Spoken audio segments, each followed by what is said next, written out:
Hey,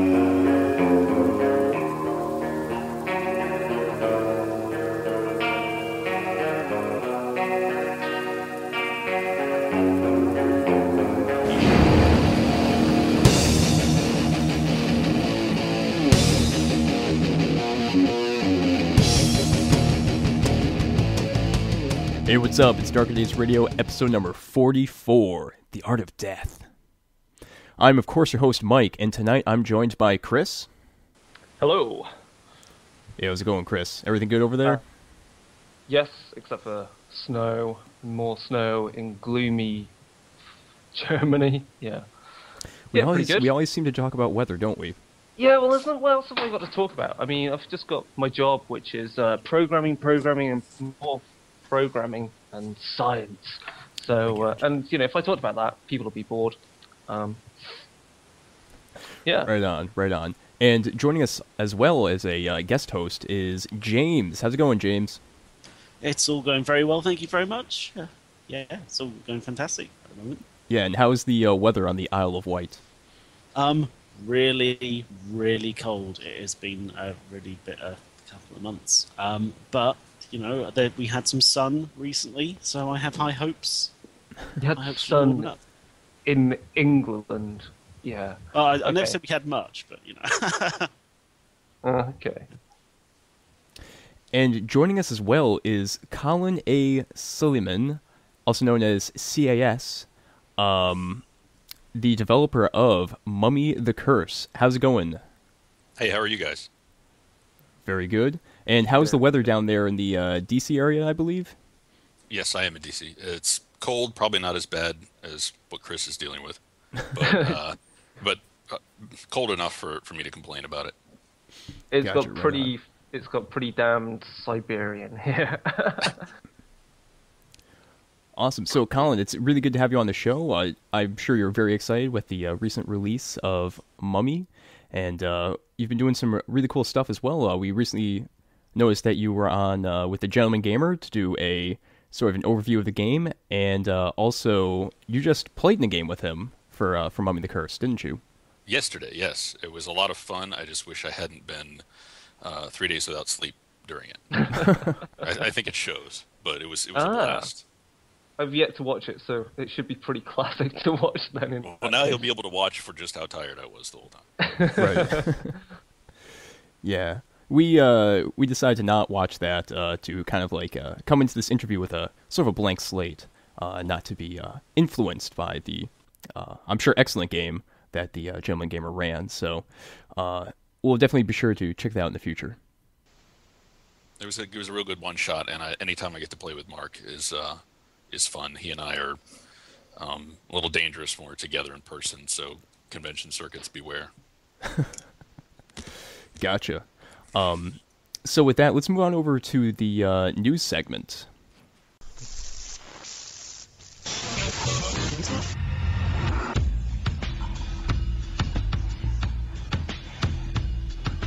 Alright, so White Wolf has had quite a bit, as the Onyx Path as well, have had quite a bit going on.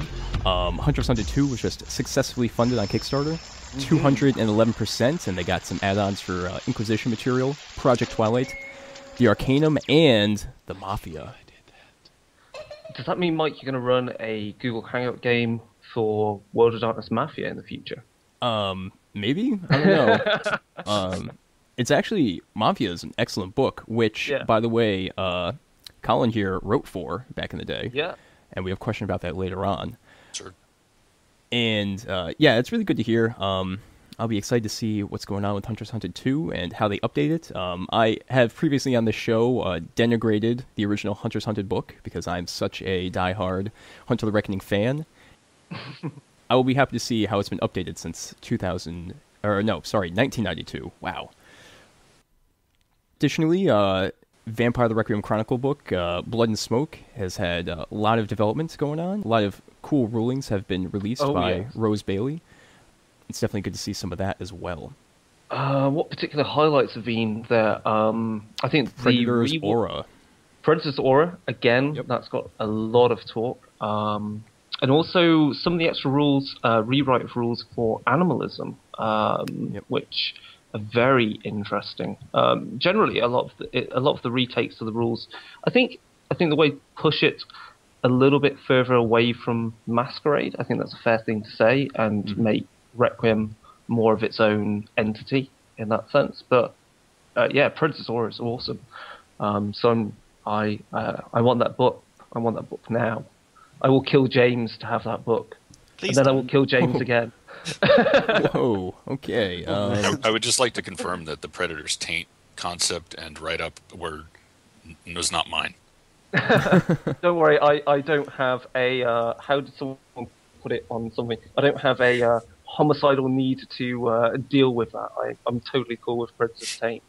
I can actually look I can look past some of the issues that people have with it. Anyway. Yeah. There's a discussion for another time. Oh, yes. And another great thing is that with the massive Reddit Ask Me Anything that Onyx Path did, along with Eddie Webb of White Wolf, we learned some more about Demon the Triple Question Mark. And we even know that Matt McFarlane was doing a hangout to brainstorm some new powers for the game. So that's cool to hear. I missed that. I'm so gutted I missed that one. Yep.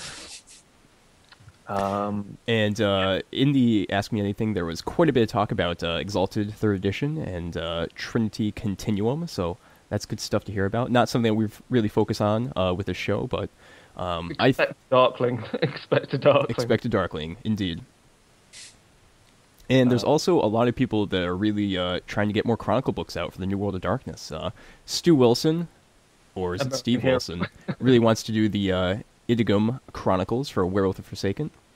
Matt, I'm assuming this is Matt McFarland? Oh, yeah. Okay. He wants to do a Goblins Chronicle for Changeling the Lost. Yeah, that would be Matt. Yep. And Dave Brookshaw Yeah. wants to do a Mage Chronicle book. Is that any surprise?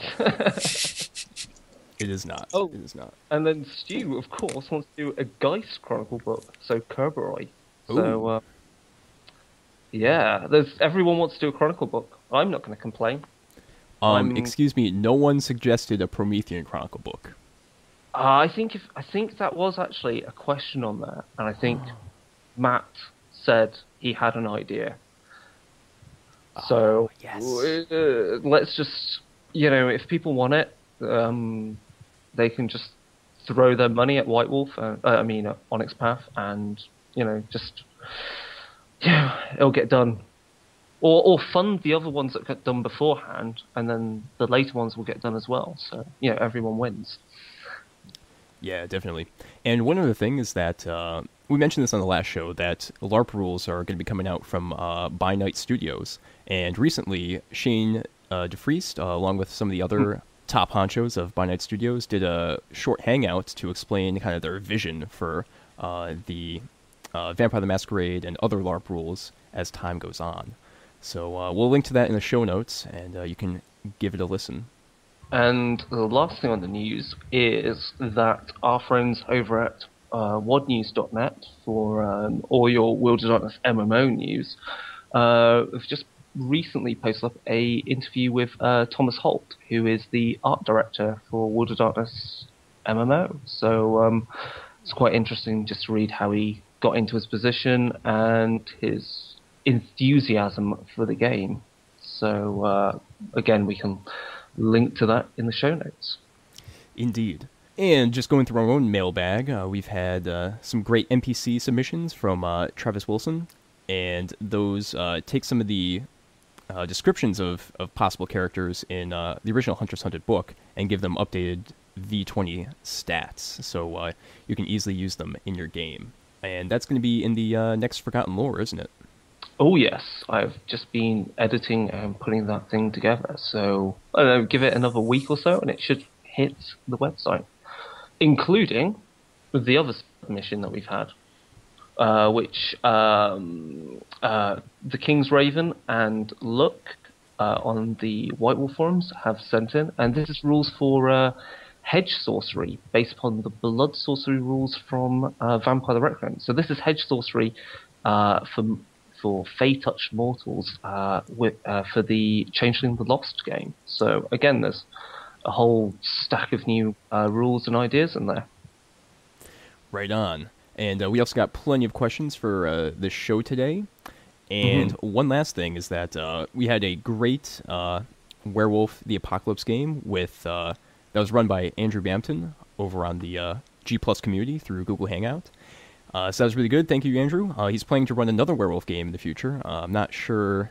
He's talking about maybe doing Modern, maybe doing Dark Ages, perhaps doing Wild West. So that's very cool to see. But I would like to announce that I was recently challenged for what game I would play, what game I would run on Google Hangout. And I've accepted this challenge from Peter Marshall. The next game will be World of Darkness Gypsies. I might regret this. Is this basically you basically announcing that any book can be redeemed if run correctly? I don't know. Can World of Darkness Gypsies really be redeemed for what it is? I'm sure there's some gold in there that can be filtered out. And we tried it on the show. Now we're going to try it in real life. All right. And I think with that, we will end the mailbag and move on over to our first interview with the Scribe. World of Darkness 2.0. Hey everyone, so in this segment we talk about Mummy the Cursed with Colin Suleiman, and one thing you'll notice is that we do not talk a whole lot about like the cool powers or the different splats and that kind of stuff. It's because it's already been covered in a couple other places, so in the show notes we're going to link you to an interview between Colin and the Gentleman Gamer, as well as Colin's Gen Con panel on Mummy the Curse. So those two sources should give you a very good idea of what's in the book. Well, in this segment, we're going to focus more on the broader backstory and storyteller aspects. Mummy also includes a couple of hidden secrets, which are only available to the storyteller in the core book. So you're going to hear typically Colin mention that this is something that's hidden for players, and in the case that you don't want to hear this spoiler, you should just skip ahead in the episode, maybe like 2-3 minutes. All right, and without further ado, let's get back to the show. So during that brief interlude, we had Sam Araya, well-known artist of New World of Darkness products, join us. How are you, Sam? Hello there. Hello, everybody who's listening to the Dark Days. What? It was Dark Days or Dark Days? Can't remember. Dark Days. Yeah. Dark Days. Okay. Glad to be here. I think it's my second podcast in my whole life, so I will be torturing you today with my English. Grab a drink and fasten your seatbelt. If you have to do any cursing, switch to Spanish. Yes. Oh, that'd be excellent. I was just practicing all my cursing. Anyway. Yeah. So now this first interview is going to be focusing on Colin, the Scribe. So, Colin, could you kind of give us your geek cred, like how you got started with gaming, how you got started with writing, and also White Wolf as well? I was, I guess you could say, part of the revised generation. I came in the late 90s when the games were being revised, and Justin Killey was being a madman with Vampire, and I ran a fairly popular con-style LARP.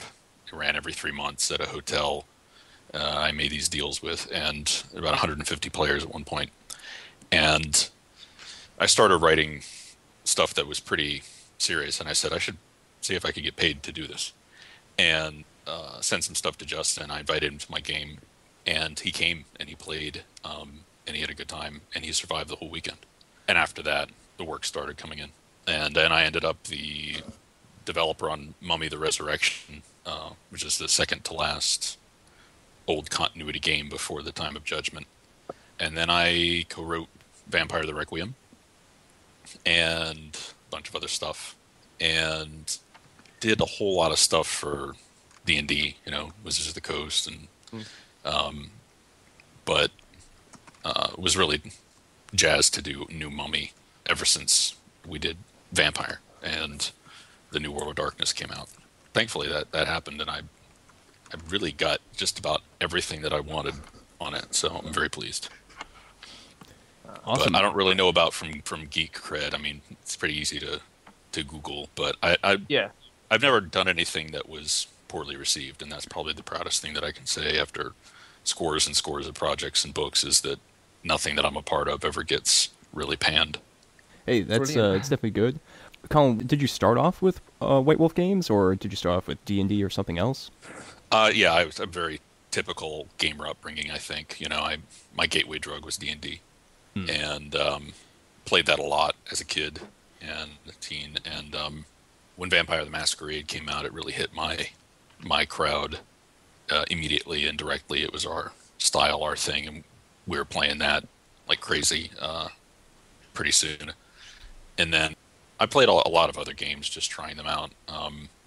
But I pretty quickly got into that and the live action thing, which was really, it was enormous in the mid '90s.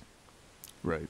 So, you of course have come to us to talk about Mummy the Curse, and now that we have the PDF on our monitors, gotta say, this Yes. game is crazy.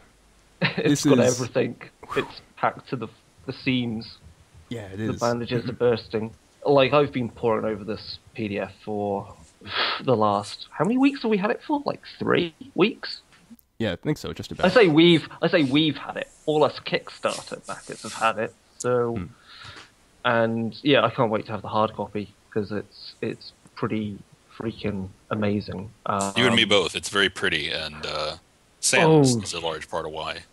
Oh yes, the art. I mean, again, yeah, the art makes the full experience of it. And James, you've been poring over it as well. So we have plenty of. I think we've all had a look at least the start of it. I've read it back to front, so I think we can.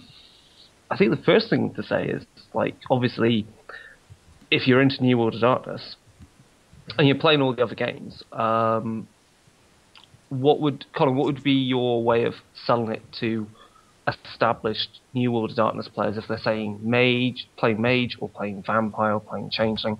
What does Mummy the Curse offer maybe that the others don't, or offer that similar?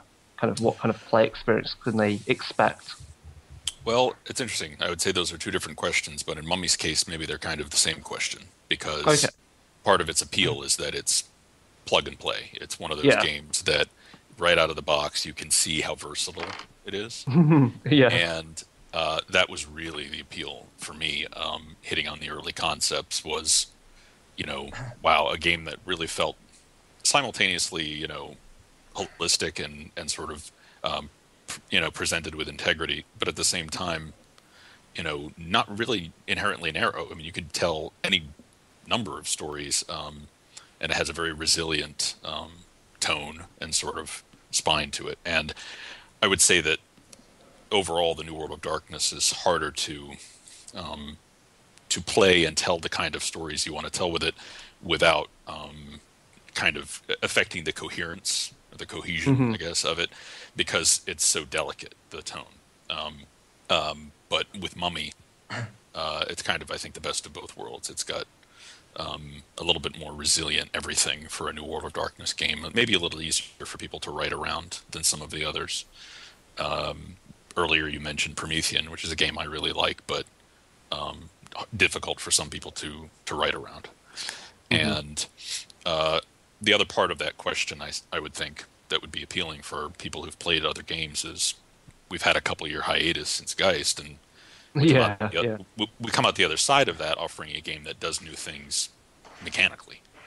And so there are some design elements that are absolutely new to World of Darkness players, classic or new, and that we would like people to give those a try and see what they do to their play experience, and if they think it's fun and sort of well wed to their stories. And that's part of the appeal for me, and that's kind of our mission statement going forward, hopefully, with not just God Machine and so forth, but Demon and games. And after that, you'll see a little bit more flexing of muscle of the system and really seeing what we can do with the design elements. Why I think myself, Mike, and James say this game's like packed to the seams is because there's so many ways like some of the blue books can fit with it really nicely and help support it, because obviously, like, there's a whole section that's like, here's some new Numina for ghosts, because obviously mummies being ancient beings are going to kill people and they're going to come back to haunt them or piss things off that are looking after ancient relics somewhere. So it's nice how it fits into, again, some of the books which came out because of guys like Book of the Dead and some earlier ones, and it is a really well wed concept to what the core world of darkness is about. The core world of darkness just assumes that there's, ghosts and spirits, ghosts, people, and grit, atmosphere, and terror. And so Mummy is, I would say that a couple of the other games are do not benefit so easily from the world of darkness's default view that there are ghosts and spirits around. They can't really take that much advantage of it. I think in Mummy, it's perfectly suited to it. The world of darkness, to me, begets this game very, very easily. And so you don't have to go outside the blue books to tell innumerable interesting stories within Mummy. Yeah, one of the things that really impressed me about Mummy the Curse, just from a kind of broad macro scale, is the kind of the flexibility of the setting and all the different play options. For example, I mean, I'm kind of comparing it to Wraith the Oblivion, where if you're going to play a Wraith game, you kind of have to take it whole cloth with all the baggage attached and like explore the Shadowlands and all that.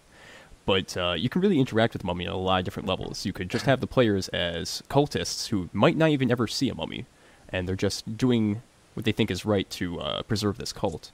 Or you could have them playing as the Arisen, an entire group of them, going around and perhaps battling against the Shuangsen. Shuangsen? Excuse my pronunciations of these Egyptian words. Yes, that's correct. Okay. And or you could have one mummy and then others who are part of his cult, or there's a lot of different. We call them frameworks. Yeah, exactly. Yeah, I mean that's something we've been using a lot recently. I think in the player in the chronicle design stuff, James, that we've been talking about, is this whole group templates or what you've just said right now, Colin, the idea of frameworks, and that's really nice to see that presented in the book. Cool. Yeah, that's one thing actually I've had to do a little bit of damage control on since the last year's convention season, is because I mentioned in panels and stuff that just because it was this sort of snarky, easy thing to understand when I say, oh, what's an example of a framework? Oh, well, we've got the pyramid, ha ha ha, which is, you get the mummy at the top, and some people heard that and sort of mispassed it around and said that's the only thing you can do with the game. And well, no, there's a whole thing written into it. The concept, basically, the mummy version of a coterie or a pack is called a moret, and there's plenty of like valid story-based reasons for why you have multiple beings who are even this old and powerful, hanging out long enough to pursue things or investigate a mystery together or whatever. I mean, it's nice. I think the nice thing about seeing those frameworks is they feed right back into, and it'd be nice to see those type of things written up again in further books for other World of Darkness games, because they're all that same way of playing. The ways of playing Mummy can easily be adapted for any of the other ones. So I think they're a real strength and just such a nice thing to see in the storyteller section and presented in that manner.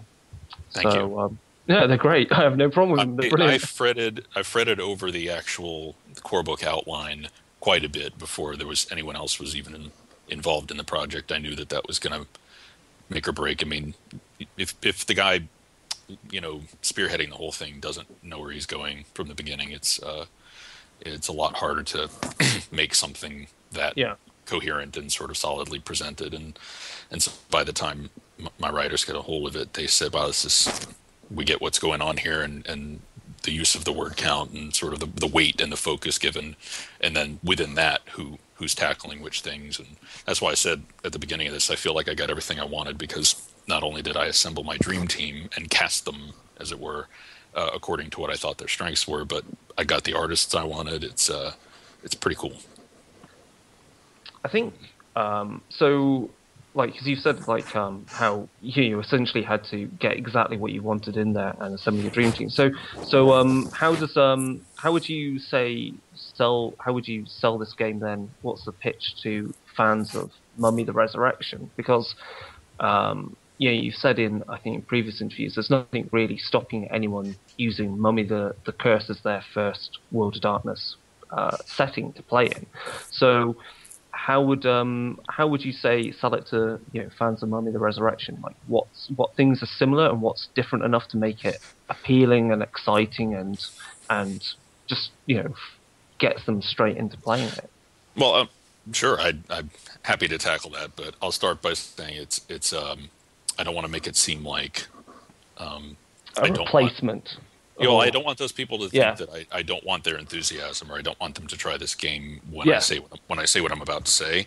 I want those people to understand that I love their enthusiasm, and I do want them to play this game as well. But in the differences part, there's a lot. Mm-hmm. It's one is a very meta plot driven dark fantasy game for the old continuity. Another one is much more sort of versatile, universal, and open for a modern Gothic horror continuity. And so in a lot of ways, they're 180 from each other, which was part of the point to doing it for me. I really liked Mummy the Resurrection, but there's room for all kinds of explorations. And when we started sitting down and talking about how the New World of Darkness was going to be a return to Gothic form, one of the first things that popped into my mind was, well, that's really the way to do justice to the Mummy, sort of in people's minds, just like I feel Werewolf the Forsaken was the way to do justice to the werewolf, sort of the classic archetype of the werewolf in a game form. I like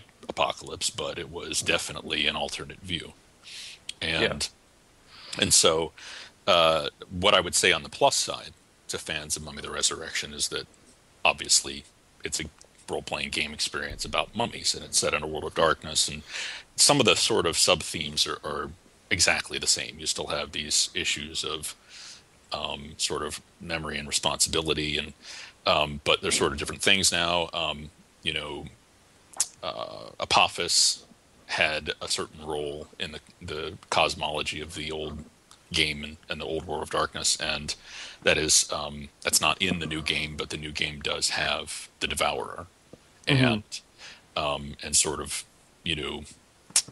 derivative beings thereof. Also, I don't know if you guys have gotten a chance to read the Covenant book that I wrote and spearheaded for Vampire. It was called Belial's Brood, and it was sort of read that one, and I've read it I think I read it page to page, and it's great. Yeah, well, it was the same thing kind of happened here that happened there, which is after the core book came out, and I went and was doing a bunch of other things, and I started to see how it was developing and what the Covenant books were looking like, and I said, I don't really know if I want to trust the presentation of the sort of infernalist or Satanist vampire in the new game to anyone else. And I've always been one of those, if you have a vision and you want it done right, you should probably do it yourself. Sort of. Yeah, I find Belial's Brood, like, compared to what's presented in the core book for Requiem, Belial's Brood is an absolute must read because it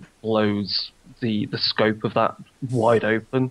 And I think, Mike, we talked about that in conjunction with Ashen Cults, because there's kind of like that type of like occult horror and a mystic horror in there. So just saying, that's a brilliant book. People need to get it and read it, and it's brilliant for anything. Thank you very much.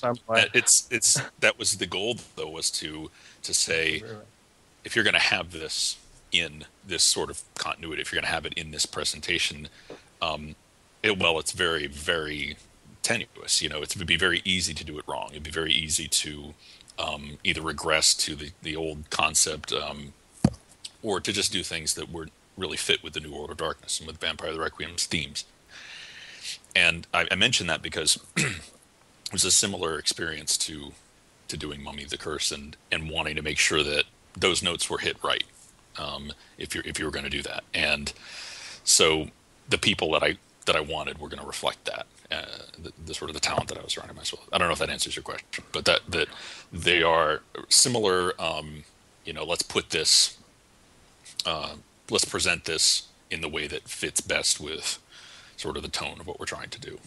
Yeah, because the way I see what you mean, because it takes what was maybe at the heart of Resurrection, and kind of maybe is able to focus in on things easier or refine them easier because it's divorced from the meta. Well, and also in specific ways. Here's I guess part of what I was going to that I get off on track. But basically, in Balal's Brood, you notice that some of the concepts that had been associated with the Sabbat, that's where they appeared.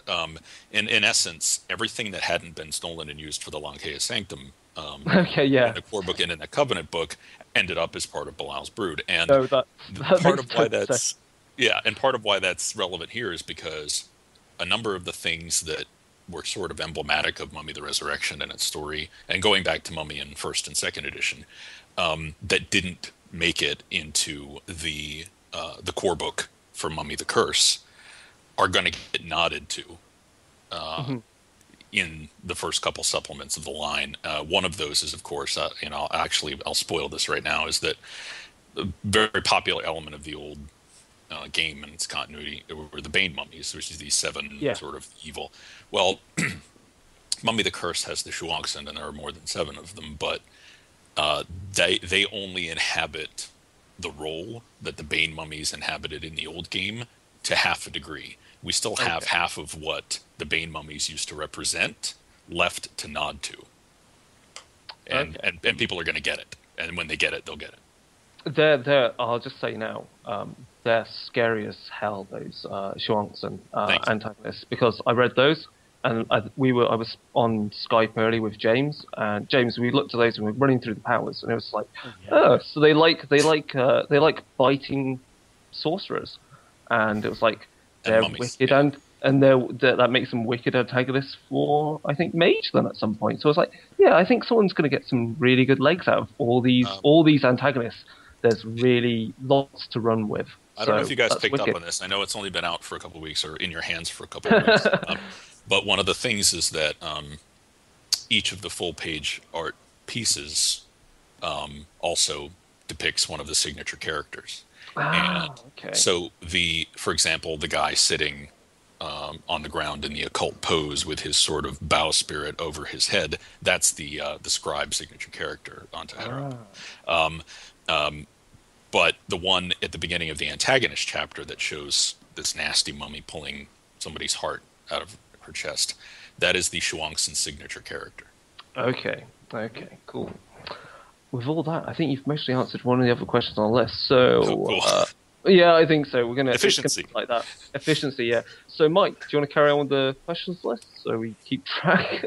Yes, let's move it. Sure. Wow, we covered a lot of these already. Yeah. Just in the process. That's because I can gab. Wow. Let's types of stories then. Does that make sense, Mike? Sure. I mean, we already kind of talked about that a little bit, but Mummy the Curse definitely has a lot of story options, as we mentioned, with different just setups with your chronicle. So, Colin, with regard to types of stories, there's definitely like 2 major structural differences, I guess you could say. You can have stories involving the Sophic cycle, when all of the mummies awaken, and you could also have a story which is more of a one-shot with mummies awakening for a specific purpose. So could you maybe discuss some of your own playtest experiences with either of those? Yeah, it's interesting you put it that way, because I did playtest specifically with that in mind. When you set out to create an archetype based on a creature whose default state of being is death, the first solution, the first problem that arises is, okay, so how do they get active and why? And so the way that it was designed from the beginning, I said, we're going to have 3 different ways. There's going to be the classic, you broke into his tomb and that was just a bad decision. And that's sort of a quick, immediate, let's solve this problem and go back to sleep thing. And then the cult dynamic and the idea that if they sacrifice Sekhem and do a ritual, they can call you if they need you. And then there was this third one, which is sort of a little longer term story potential thing, which is the Sophic cycle. And I wanted there to be ways to tell mummy stories that were not that concise, and where maybe some of the feeling the pressure of time you can play with it. You can either sort of spool it out so that it's not really a concern in the beginning, or you can really ramp it up right at the end and make it sort of, I've been up and I've had all this time, but I'm running out. And I did play test different versions of that. The easiest one, and the one that you could play test at a convention, or the one that the starting SAS adventure is based on, is the classic, well, you were dead and now you're not, and you have a problem to solve. Yeah, and one of the coolest things with the Sophic cycle is just the different specific time periods where it occurs as written. Just the way that mathematically worked out. It's always like... Yeah, we got lucky, didn't we? Yeah. It's always like the There's Arisen... some fun eras in there, just, that's just how the math happened. Yeah. I'll give you a little anecdote on that. Sure. When I submitted my first sort of big, design document, this Bible thing, to the boss, he said, "So we've got the 5x5 thing again?" And I said, first off, no, technically there are 6 guilds, but one of them becomes a player option separate, just like Belial's Brood did. Second, I didn't create the ancient Egyptian model of the soul. It just so happens. Yep. It just so happens that it breaks down to these 5 components. You can go Google it yourself, man. I promise I wasn't trying to force it. And we had a big laugh over that. Nice. That's fair enough. It makes it match with a 5x5 of mage. It looks really sweet next to it. So I'm not gonna play. I don't mind it, especially since we do have we can kind of shunt criticism to a long dead culture. Yes. Hey, blame them. Cool. I think that leads us on then. I think we can talk about, because obviously Mike and I and James, we spoke about this, and I think we're going to put major warnings on the show that, storytellers, be aware if you want, if you've got players, tell them to miss this episode, because we'll mostly talk about stuff that's in the storyteller section then as well. So, I would say Mummy has quite a different scope to some of the other World of Darkness games, and this is reflected mechanically because of predominantly the way memory, which is the morality kind of tracker in the game, and SACM operate.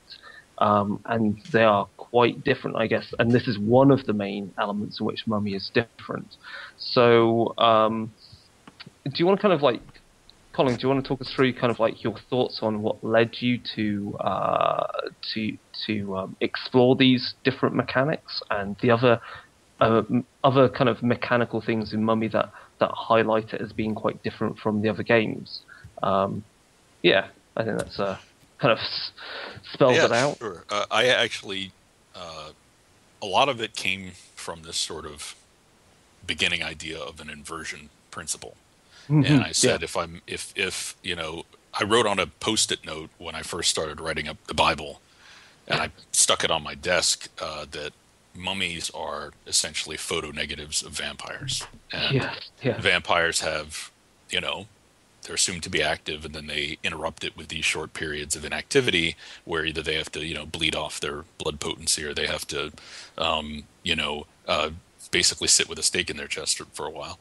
And and I said, well, what if, the sitting in torpor is the norm, and then the idea of, what the game is really about is expressed itself in that core concept of the descent. It's everything, and I really wanted to deconstruct all of it and say this is how we're going to make this the game experience, and I want people who play this to feel that after every scene they're going to go, oh, there's a little bit more sand has fallen through the hourglass. Mm-hmm. And that one of the first things that came to me was, in addition to starting out at the peak of your overall power, which is something you don't get to do in the others.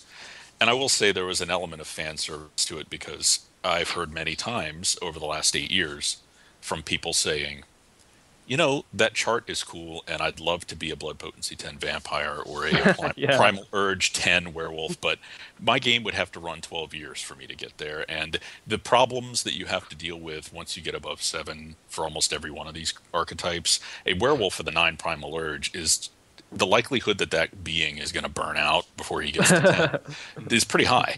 And if you're changeling, it's pretty horrific. Something will happen.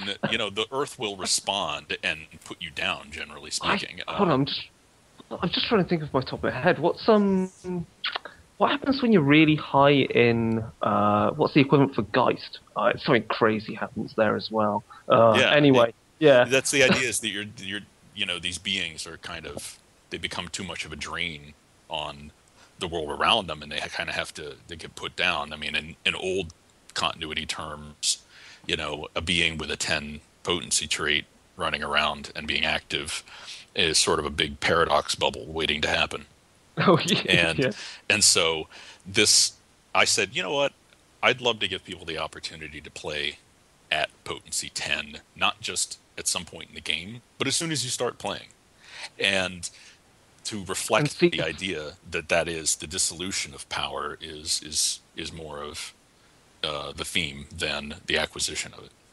It must change the game. It must really change during playtest. The dynamic to have players start so high, and battle to retain that height. Whereas in other games you're like you're literally harvesting over long periods to get to that level. Whereas Mummy, you must be like going, damn, I've lost another second. It's like, what do I do now?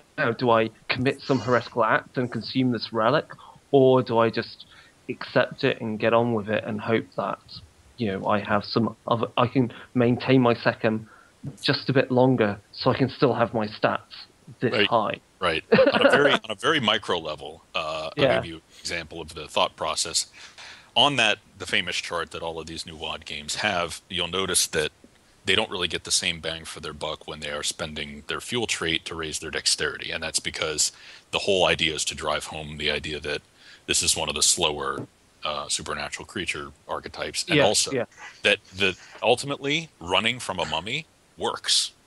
Like, that's kind of one of the things, if you're playing in this game and you go, well, wait a minute, I know enough to know that he's sort of bleeding power every time he takes a step. I'm just going to keep moving.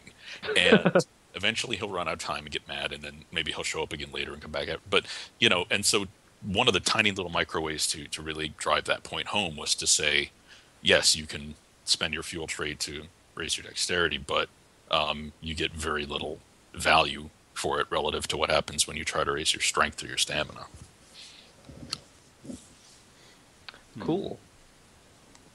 And frankly, I'm just one of those people, I guess, who feels like, you know, they're not zombies, but to use a popular analogy, once zombies can run full speed, you've got a different world. Yeah. If it's a full speed zombie setting, then that is a very different thing from a classic Romero zombie setting. And, you know, although there are powers in there that let mummies move at great pace, those are sort of, you know, occult assisted things. It's a little tone breaking to picture a freshly released from his tomb mummy sprinting down the street. It sort of breaks tone. Yeah, one of the coolest powers. I don't know, Mike and James. I don't know how much you look through the powers. One of them is basically, Nightcrawler. The Nightcrawler attack. Yeah. And it's completely badass. I read that and was like, yeah, that's pretty fucking cool. Yeah. Well, they are incapable of amazing things, particularly after they've just been awakened. But that only drives home the idea that you lose access to them as you drop. Cool. Colin, could you talk a little bit about the 5 guilds? They seem pretty interesting because they're almost based off of like art forms and also the early philosophies associated with those. So what was kind of your inspiration for that? The inspiration was essentially saying if I knew I was going to source the beings that you're assumed to be playing, you know, the default protagonists, to a very specific, made-up, pre-dynastic, you know, Egyptian civilization, part of what I was trying to say had to do with, you know, the village that they created, you know what I mean? And so, in essence, these 6 guilds and the craft houses that served them were the 6 mega corporations of their day. And, you know, everyone who was really part of a functioning empire that could work as well as it did for as long as it did,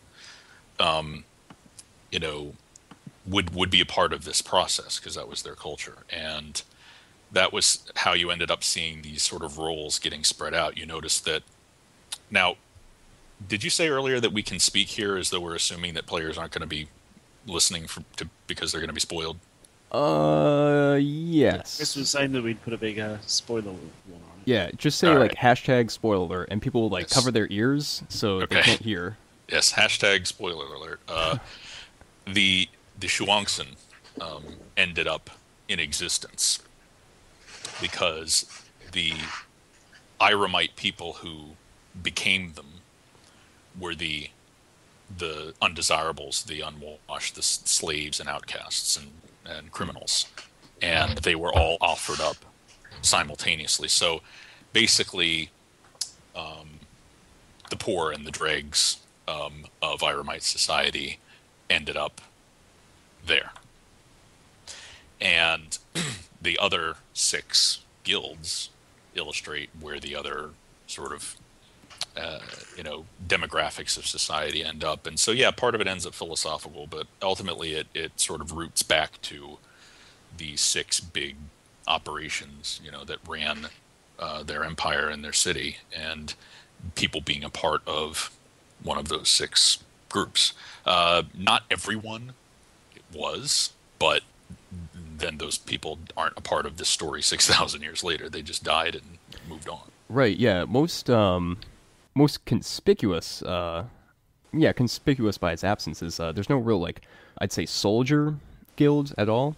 And we know that Irem had a huge army, and they were fashioning these crazy weapons for them, magical weapons. But they're not really there. You have the engravers are kind of like you mentioned in the book that they're the secret police in some ways. Yes. But yeah, the army just isn't there, which I assume is intentional. Yes, it is. It's also, if you're looking at it from a narrative point of view, the army, as in the case with most primitive cultures, and still today in some, exists to serve the state. It was raised separate. They didn't want any one of these very competitive 42 powerful beings sort of being the Caesar. That would have created problems. So what you actually end up seeing happen is it is the private households of the creators. And so if I am one of these sorcerer priests and I have people working in my household and they are servants in my craft houses, well, soldiers are not among that number. Soldiers are out, being soldiers. And that is exactly an example of the type of, a case that doesn't get representation here. They don't. They served Irem and Tyre. They did not. They were not part of the individual houses of the Shanayatu. So the opportunity to become a mummy and to be buried with your master and all of that stuff is not available to a soldier. Interesting. So I guess a soldier, the soldier kind of character would be best as one of the embalmed kind of servants of a mummy. Would that make more sense? What they it's call another way to the look at Shaiken? it. Another way to look at it might be to say that someone who has that mentality, just approaches whatever they do that way. There are, you have to remember, every one of these beings was drinking the Kool-Aid. They all agreed to essentially give up their true name to their master, and the idea that they would be ritually killed to be buried with him and serve him in the afterlife was appealing. Yeah. And so any given character, if the player chooses to go that route, he could say, yes, technically I was a smith or I was a laborer in one of the foundries for the alchemists, but my approach, now that I serve like this and I run around and I have this power, I'm a soldier. I'm look at it however you want. I'm the private security or the Blackwater for this supercorp. Put it in the language that you want. But the idea of a soldier mindset could actually be invested in any arisen character. Mm-hmm. Yep, definitely. Cool. Yeah. Sam or James, do either of you have questions you'd like to jump in with? I really liked how you wake up as this powerful thing with no real kind of recollection of who you are. And the first thing that popped up in my head really was like almost like a bit of a midlife crisis. That you've got like, you wake up and you're in this job and you have a thing to do and you just kind of go on and do it. I mean that. Yeah, it's a bit weird for mummies, really. You know, it's not like you're being handed down your task by middle management. But I really liked it. I found myself writing, like, part of the notes I've taken. I've already started writing up ideas for characters to run when we eventually get around to having a game of Mummy. Do you know what we call that, James? What's that? This stems back from the 90s. I'm definitely a child of the 90s. That we call that the Chup test, named after a friend of mine, Sam Chup, who was one of the early White Wolf guys. Oh, And Yeah. to pass the Chup test is what you just said. If you can flip through it and you say, you know what, I really want to play this, and or I've just been inspired with a concept or a character or even just a notion that I could build a character around, well, that game or that splat or whatever you're reading has passed the Chup test. So that's always nice to hear.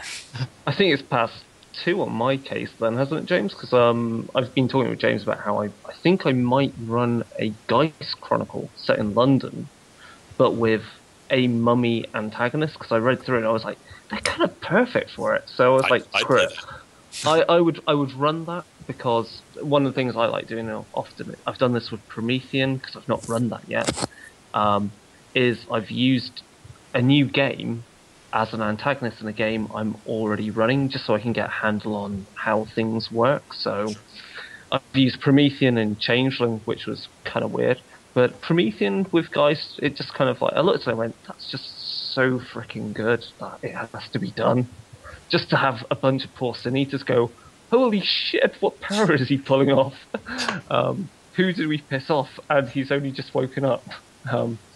You've hit on something interesting, which is that you can create your own sort of separate sub-world of darkness just with the Blue Book, which is dead people and people, and Vampire, Oh, yeah. Mummy, Promethean, and Geist. This is essentially the undead subset of the world of darkness, and Yes.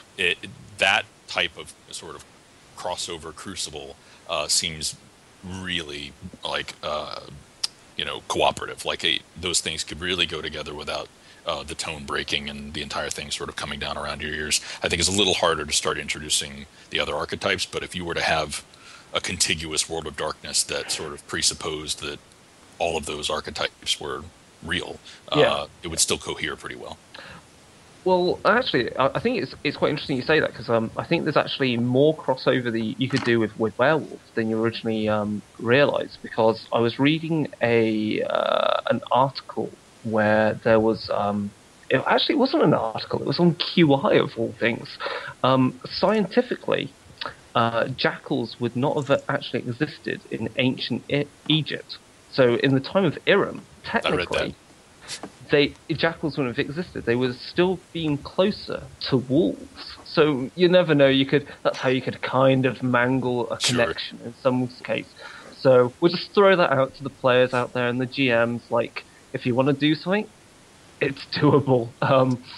They were my favorite tribe in the old Werewolf. Yeah, excellent. And like, obviously, one of the things I think one of the main themes I really like about Mummy is it kind of gets kind of like even kind of the kind of classic Cthulhu kind of thing of like, what's this relic some mortal picks up and he's got it in his collection and it's capable of horrific powers. And I think Mummy really taps into that ancient kind of like evil power that has to be set to rest, and it kind of resonates with some of the play styles that are also available in Mage as well. So again, it works in tandem with that really well, and that's why, you know, when you read it, I think this is why Mike is equally excited about reading through it, and same for James, is that it slots in so nicely in everything, yet because it's such a packed bloody book, it exists on its own so neatly, because as I said, it's got so many Numina. You don't need to buy any more blue books, but if you bought Book of the Dead, then you're frickin' loaded for even more storytelling potential. And that's really great. I mean, the thing that, because I've read the Book of the Dead, and that's a really good World of Darkness Geist book, and so I was really excited in the storyteller section, reading about the Duat and the how Anubis, or in the ancient his Anpu, Yes. yeah, fits into their cosmology and the idea of the ladder and these two ginormous, gigantic mountains at both ends of the Duat. And when I read that, I thought it totally fit with everything I was hoping for, and even more so because I wrote a so we do a small e-zine for Darker Days, so I wrote a ceremony for Geist about the journey that pharaohs take through the Duat, and so reading about the journey that mummies take through the Duat, seeing each of the 42 judges was awesome, and so I can't wait for that bloody book about each of the judges. Which really brings us on to the next question, I think. The next book that we expect to see is I'm trying to remember now. It's Colin, you must know which book we're expecting. Hold on, let me think. Yes. Yeah, it's called Guild Halls of the Deathless. Yes. So, can you give us any teasers on how that will build upon the main book and kind of how we should expect to see the Mummy, the Cursed World expanded for us? Absolutely, and in fact, I came on here planning to tell that to spoil something that hadn't been released about that yet, which is that, well, as you could imagine from the name, it's our giant combo splat book for the 5 guilds, and so each one of them will get material fleshing them out and sort of revealing a little bit more about their backstory and sort of how their thinking came together over the millennia. And the other thing, though, that it will do is, you mentioned Promethean and Promethean Chronicles, and he might have an idea. Well, we kind of already got one, which was expressed in the supplements to Promethean, and Mummy is doing the same thing. And so the first story in the Metaplot Chronicle for Mummy is part of Guild Halls of the Deathless. Awesome. Yeah, it is. And as you can imagine, it's going to get explored through the supplements, and then when that chronicle is sort of told, we're going to compile it all and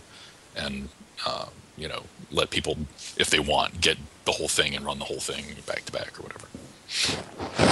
That sounds about kind of what I wouldn't mind running at some point. I mean, one of the other books I'm really excited to see is the city book for Rio, because again, any World of Darkness city book set outside of the United States is a great extra book to have. I really felt strongly that one of the things that we had to do coming out of our our hiatus, as it were, after Geist, we sat down and I said, I think philosophically, in addition to it being a really great idea, and I think sort of its time had already come, it also represents sort of the new thinking moving forward, which is that there should be an international signature setting for every one of these new games. And, we're living in a singular world more than we ever have. And in addition to the fact that we're running out of really evocative American cities. I mean, I don't want to see a new game be given Topeka, Kansas or something. It doesn't feel particularly just. It wouldn't be the fault of that game or its archetype. It would just be sort of bad luck of the draw. Mummy actually suffered a little of that because I, of course, wanted to do Mummy very quickly after the big 3. I respected and understood the decision to do something brand new after the big 3, and that's why we came with Promethean. But if you'd asked me what would have been the first new WoD game after Promethean, I wanted it to be Mummy. And I was the little voice, in Rich Thomas's ear every single year going, "Can Mummy this year, please, Mummy?" And so, and that's nothing against Changeling and Hunter and Geist. Those are great games. But, I was a Mummy guy, and I was very excited to see it done. And, so I knew from the beginning, yes, we'll still have our American signature setting, but there needs to be an international one too, and I want to fight to get it, give it its due and have lots of word count devoted to it and get good writers to do it. I think Rio's quite exciting on many levels because, let me just get this right. I mean, Rio's going to become quite relevant in future because Brazil, in general, with the Olympics in future, I believe, are going there. Next year is the World Cup is going to Brazil, and years after that, the Summer Olympics are going to Brazil. I'm actually going to be there for both of those. Oh, and it's also potentially rising superpower. Yeah, it's a very an obvious notion, I think. And of course, Rio is being in South America. Obviously, that gets you into South American mummies. I guess I don't know how that exactly you foresee people wanting to tie that into the game, or how you want that tied into mummy. But obviously, that still excites people as mummies occurring anywhere in the world in some form. And the other thing why I'm excited about Rio is because it ties into my city of love, which James has had the joy of playing in a short... Paris? My city of love is Venice, which is why I wrote the massive changeling setting for Venice. And so one of the things that Venice and Rio share quite well is Carnival, which we've just been and gone. So I would like to see Rio obviously done because it gives me an excuse to take the Court Carnival of Changeling and go, let's just give it a more Brazilian theme, and I can basically kind of have a look at it through that kind of lens. Chris, I'm going to officially like that post of yours. I think if we had the foresight to do an international signature setting for Changeling when it came out, I would have, in addition to Miami, Florida, I would have done Venice. I'm right there. Have you actually downloaded my PDF for that? I'll send it to you. No, I'd love to see it because I think Venice is a great choice for an... James, you've played in that. I had such a lot of fun. It was good. I mean, I've been there 3 times. I got married in Venice, so I had to write it after my first time there. And Venice is wicked, and it works changing really well. And also, I have a way of tying mummy to it, so I will endeavour to write that up because there is something that ties mummy to Venice. So, in fact, it'd be a relic. Well, I mean, like you pointed out, you can potentially tie mummy anywhere because they've had millennia of this sort of diaspora, and that's be fun. And that's why I chose to have the opening fiction feature this sort of sub-Saharan African, big black-skinned black guy, amongst a tribe of Inuit surrounded in snow, and to really illustrate that this is not restricted to the Middle East in any way. It's because of what these beings are, they're everywhere. I mean, that's again, it expands, like as you say, the diaspora of it. Again, it's why maybe it'd be interesting. Something I suggested to Mike as we look at Lands of Ebony and Ivory from Vampire the Masquerade, and kind of look at what people can use for Vampire Requiem, Kindred of the Ebony Kingdom. And again, it'd be great to reclaim some of those ideas and use them in Requiem, because again, they could make great antagonists maybe for Mummy the Curse. So we should definitely do that, Mike. We should definitely do. Yeah, we'll look into that in the future. All right. Are there any other questions for Colin, or shall we move over to the? I got a question. Okay, Colin, when do I start working on the next book? All right, go for it. Sam, it is. If it's up to me, I would basically put you on reserve. A lot of the great games that I have enjoyed over the years definitely had a singular visual voice. Brahm became the look of one setting. Tony DiTerlizzi became the look of one setting. And to me, Sam's look and his style is what Mummy sort of looks like. And so for consistency's sake, if I could just chain him to a desk and feed him Mummy stuff, I certainly would. That's great. That's a huge compliment, by the way. Thank you very much. Sure. Right on. All right. I think that's it for this interview with the scribe. And with that, let's move on over to the secret frequency. It's under the stairs.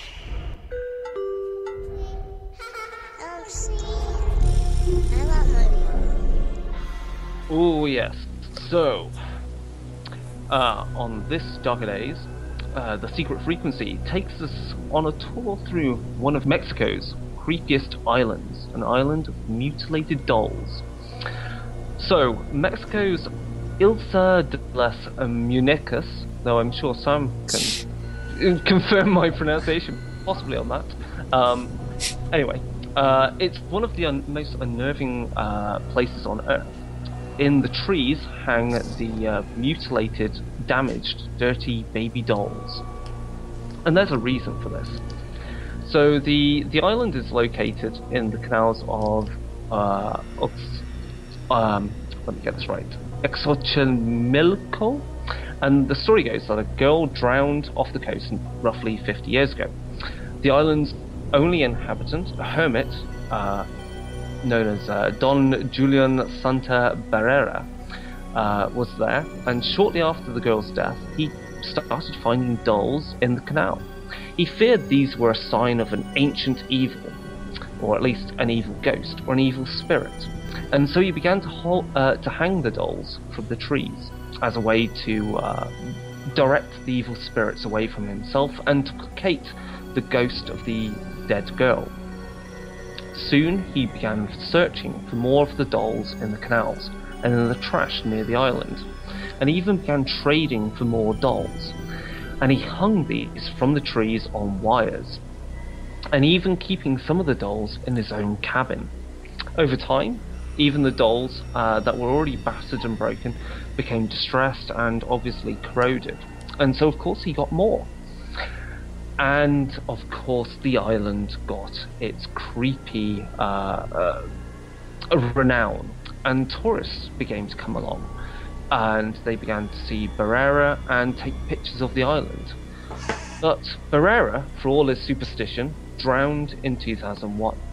And so the island remains as it is, with the dolls hanging from the trees. So, how could we use this creepy location of our own world in the World of Darkness? I'm gonna throw it over to my compatriot James. James, you've played in my games. How would you imagine me possibly using them against you?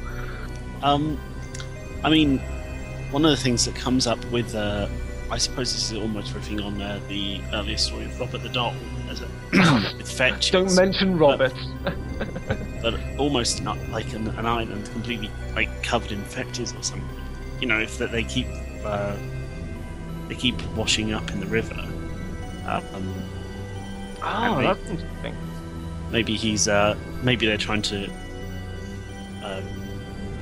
basically, to keep finding them and hanging them up to try and ward off furthermore. Because supposedly with Don Julian, when eventually he did die, he drowned in the same place that he'd found the girl. Yeah. Almost as if, this fate that he's tried to stave off, this angry ghost, has still not been appeased. It's interesting you said the word fetch, because the idea that, obviously spirits in the World of Darkness grow from a moat, from a place that has the right resonance, into a spirit. It'd be interesting that each of these dolls all contains a spirit of the same type, so he's trapping them one after the other, as kind of like a way of creating, literally creating a spirit trap. And so each of them contains a spirit that, if it was taken from there, the doll was taken from there, would be a fetch in its own right. Oh wait, no. No, this is the changeling Dexter. All right, he kills fetches and then just throws them in the canal, and then just keep piling up on this island. Oh, hold on. That's yeah, there we go. Yeah. No, another option is that this could be actually going with a similar idea. It could be kind of a breadcrumb trail for maybe kindred. Excuse me, in New Orleans, in Vampire the Requiem, because they have such a strong voodoo culture down there, according to that source book, which was, by the way, written by Colin and friend of the show, Ari Marmel. Another idea I had was, again, same idea pretty much. Breadcrumb trail for a Pentex factory. They might just be dumping these polluted dolls into this canal. So that's another thing you could chase down. Yeah. I would go with Promethean. Somehow, I would think that possibly it'd be a horrific experiment gone wrong, that each of those dolls is a Pandoran, and there's a Promethean on the island who's made every single doll. That's a lot of times going wrong. But hey, that's an idea. Or someone's or maybe it's a place where Prometheans dump their failed experiments and they all turn up as these dolls on that island. You know how like ocean currents cause pollution to end up around certain islands? Maybe it's the same sort of thing. Shall we throw this out to our esteemed guests on ideas for how they would use this in their own games for old or new World of Darkness? Sam, you want to go first or me? No, you go first. You go first, please. I like the challenge of an exercise, so I would probably sit down and come up with something for every game that I liked about a different way to plug it into that game's ideas and sort of make it fit. But I do like the idea of I'm always about the creep fest when it comes to World of Darkness games, which is why I have a little bit of problem with some of the lighter things that have been put into them, because that's not very dark. But yeah, so if I'm running it, it's going to be something that heightens the creep factor probably. And one way to do that that's always fun is you get your players thinking that they have to figure out what the source of the problem is. And so it's just, maybe it's the changeling who's killing fetches, or maybe there's this spirit that's sort of doing something. And Chris actually hit on one way that I would go, which is actually each of these things ends up a bad guy. And so right when they think they can discount the phenomenon itself and they're looking for the source and trying to put a stop to it becomes a whole lot of its, and suddenly they're trapped on an island and they're outnumbered and they have literally Island of the Dolls they have to fight. And not necessarily, pulling themselves off their strings and running around Chucky style, but whatever it is they represent. For example, if they were Pandorans, well, they wouldn't look like dolls for very long. No. Awesome. Yeah. Sam, you got an idea how you use it in New World of Darkness or Old World of Darkness? Yeah, I got one, and I get to say that I really love what I hear so far, because let's face it, there's nothing more creepy than dolls, and there's nothing more creepy. The only thing more creepy than a doll, it's a group of dolls hanging from trees.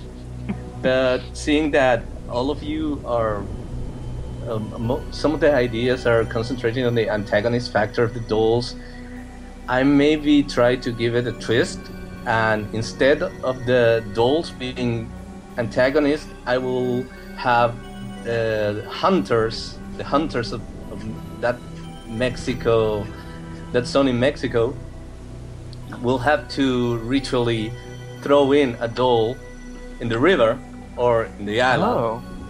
And so a new group of hunters arrives to the island, and maybe they're searching for clues for something, and when each doll meets serve to backtrack the creature, the previous creature, so it will be used as some sort of clue to maybe find the vampire or the werewolf or the whatever that we're looking for.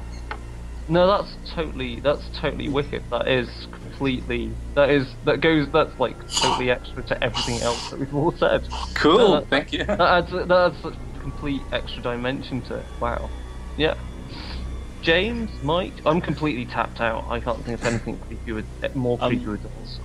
The only thing I would say is it'd be great if they all combined together into some grotesque kind of gestalt creature of dolls. Well, one of the truly horrific things that I've read in one of the articles is that a lot of the dolls get used as insect nests. So spiders will lay their eggs inside the doll heads and then spew out hundreds and hundreds of spiders. And I mean, you've got to have some kind of chthonic entity, basically. That is cheery. That's complete. Yeah. That's Aslu from Werewolf. Yeah, the whole island is a spider host from Werewolf. Brilliant.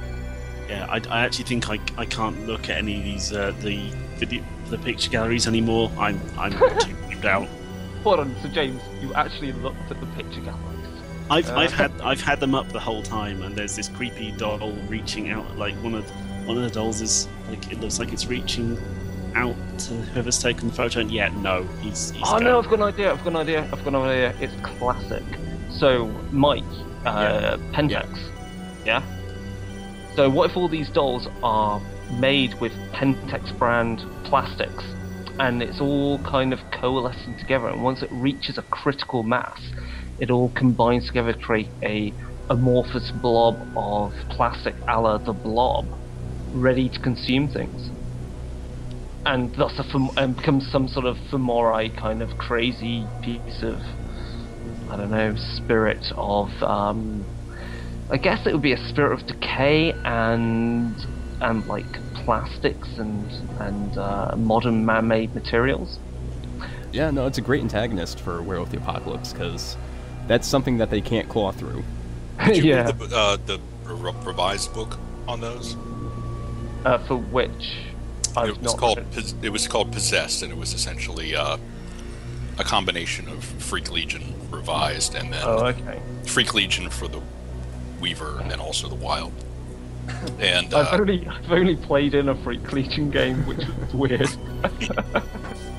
yeah, I asked because that was me and Matt McFarlane again, and he and I had some fun chats at the start of that about, you know, what Revise needed to do to Femorai, and I had a blast writing my stuff for that. The Wilds version of Femorai are called Gorgons, and it was some of the most freely imaginative work that I did for the classic WoD, was just getting to just define this weird concept of the Weaver version were drones.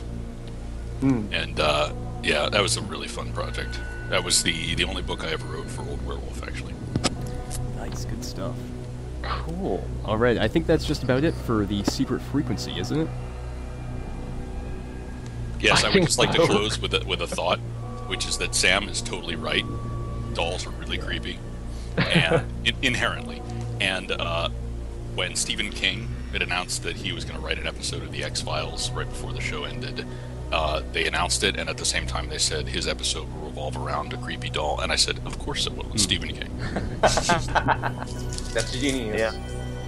Oh, by the way, speaking of TV shows, I remember watching an episode of some series called The River, which has one episode inspired on this doll island. By the way, don't watch that show; it's horrible. Okay. Good to know. All right, awesome. And with that, let's move on to our interview with the Artisan. So, Sam, how's it going? Good, good. As I said before, I was just playing Shadowrun. Our main tank in the game was knocked down, and we were trying to save him. Right. So it's good. It's all good done here in Paraguay. Cool. We always like to start off by asking about your kind of geek cred and how you got into gaming as a hobby and into the industry itself. Yeah, well, it's there's a bit of a story here because, well, in South America, in Paraguay at least, it wasn't easy to get a role-playing game. In fact, long before we had the internet, back in the time when we had dinosaurs also in the streets, I used to read those choose-your-own adventure books, and there was a series of them which were done in the Dungeons and Dragons universe. They had some very cool covers by Larry Elmore, if I remember well. I remember seeing the announcement of Dungeons and Dragons coming in Spanish, and I remember reading, "Hey, there's a board game that needs no board." And I, wow, how'd you do that? That's magic. And I began hunting for that mysterious thing called Dungeons and Dragons. And the only thing that I managed to get was one of these golden boxed old PC games inspired in Dragonlance. Was it Champions of Kryn? No, it was the Dark Queen of Kryn. It Oh, was okay. the third one. Yeah, and in fact, it was so rare to find anything related to role playing games in Paraguay that I found this game, and it was in Korean. You know, the text of the game was actually in English, but the manual with and it also came with the journals. So back in the day, instead of torturing you with lots of text describing, you just refer to the journal that's in fully Korean. Wait, but with those games, you had to type in what the journal said, No, right? no. This one was actually a bit advanced. So you just have to refer to all the backstory in the journal, which I didn't know. Okay. So I did lose track of that. That was back in the day when I was 10 or 11 years. So back, fly forward in time when I was 15 or 16, I can't remember well. I was studying Japanese because I was interested in, the first and foremost excuse for a 16-year-old to learn Japanese is obvious to understand anime Yep. or the Final Fantasy series in Japanese. And one of the Japanese students saw that I had Tim Bradstreet. Sorry, Tim, I can't pronounce your name due to my lazy Spanish-speaking tongue. So that I had one of his drawings glue in the glue in front of my journal in the cover, and he comes to me and said, "Well, man, you play Vampire the Masquerade?" No, I have no idea. What the hell is that? It's a role playing game. A role playing game. When we start to play that, and he actually said, "Oh, I was just looking for people here in Paraguay that are interested in that kind of stuff because I haven't found anyone yet, and I'm starting to do a group with a Werewolf Chronicle. It was Werewolf Apocalypse. Mm-hmm. So we played. It was love at first sight with the game. I mean, not with the storyteller or something. And I had also one fun anecdote. I remember going to a library store in Paraguay and asking, "Hey, you have Vampire the Masquerade?" And they said, "No, sorry, sir, we don't sell books on the occult in here." But Nice. yeah, well, it became love at first sight. Of course, one of the big selling points for me was the art. Of course, I never was really into comics for some odd reasons. I never could get into superhero comics or most of that stuff. But for some strange reason, I felt more interested in the art of the White Wolf books, and if and after that, sometime sometime passed, and I was ending school and saying, "Oh man, it would be so good to work as an illustrator for one of these companies, but I don't think I'm good enough." So I toyed with the idea, became a writer. In fact, I wrote like 20 pages of some proposal for the Akashic Brotherhood splat book, which hopefully nobody will ever look at that because it was atrocious. And some time passed on, and I got my claws into the storyteller's. No, it was not the storyteller's guide. It was the player's guide or the guide to the technocracy, which has some Photoshop art by Christopher Shy. Mm-hmm. Yes. I don't Yeah. I don't know if I'm pronouncing his last name. Christopher Shy, yeah. And it was, man, I was working with photography. This could be so easy to do. I could totally do that. And obviously, 3 weeks after I started working with photography, I realized that wasn't exactly the case. And I started working on that, developing style and built a portfolio around that, around horror illustrations, and I was studying graphic design at the time. I was started to become very disillusioned with the idea of working as a graphic designer. And one night I quit school. I came back to my house and I said, okay, let's do this. Let's see how we submit to companies. And I found the website of Pagan Publishing, and 2 hours later, John Tynes, I assume most of you guys are familiar with his work. I wasn't at the time, but he's a genius. Wrote me that he would love to work with me, and I also started working with a company called the Apophis Consortium, and they also offered me a job at the same time. And incidentally, the job was in a book with Christopher Shy. So that was my baptism of fire. Right on, nice. And how'd you start working with White Wolf? Did you just send in a couple submissions once you got established? Yeah, I always had this problem of not knowing if White Wolf was accepting submissions via email, and mailing stuff. It's always a problem in, at least in Paraguay. I don't know if in the rest of South America, but I have quite a few horror stories of packages being lost. For example, I'm a big metal fan, and I wanted to do something that was called tape trading back in the day, when you had somebody will send you a blank tape and they will record in that cassette a number of songs of bands that they thought you might like, and so you will discover new bands. But I started that and never ever got a response. So I was pretty skeptic about that.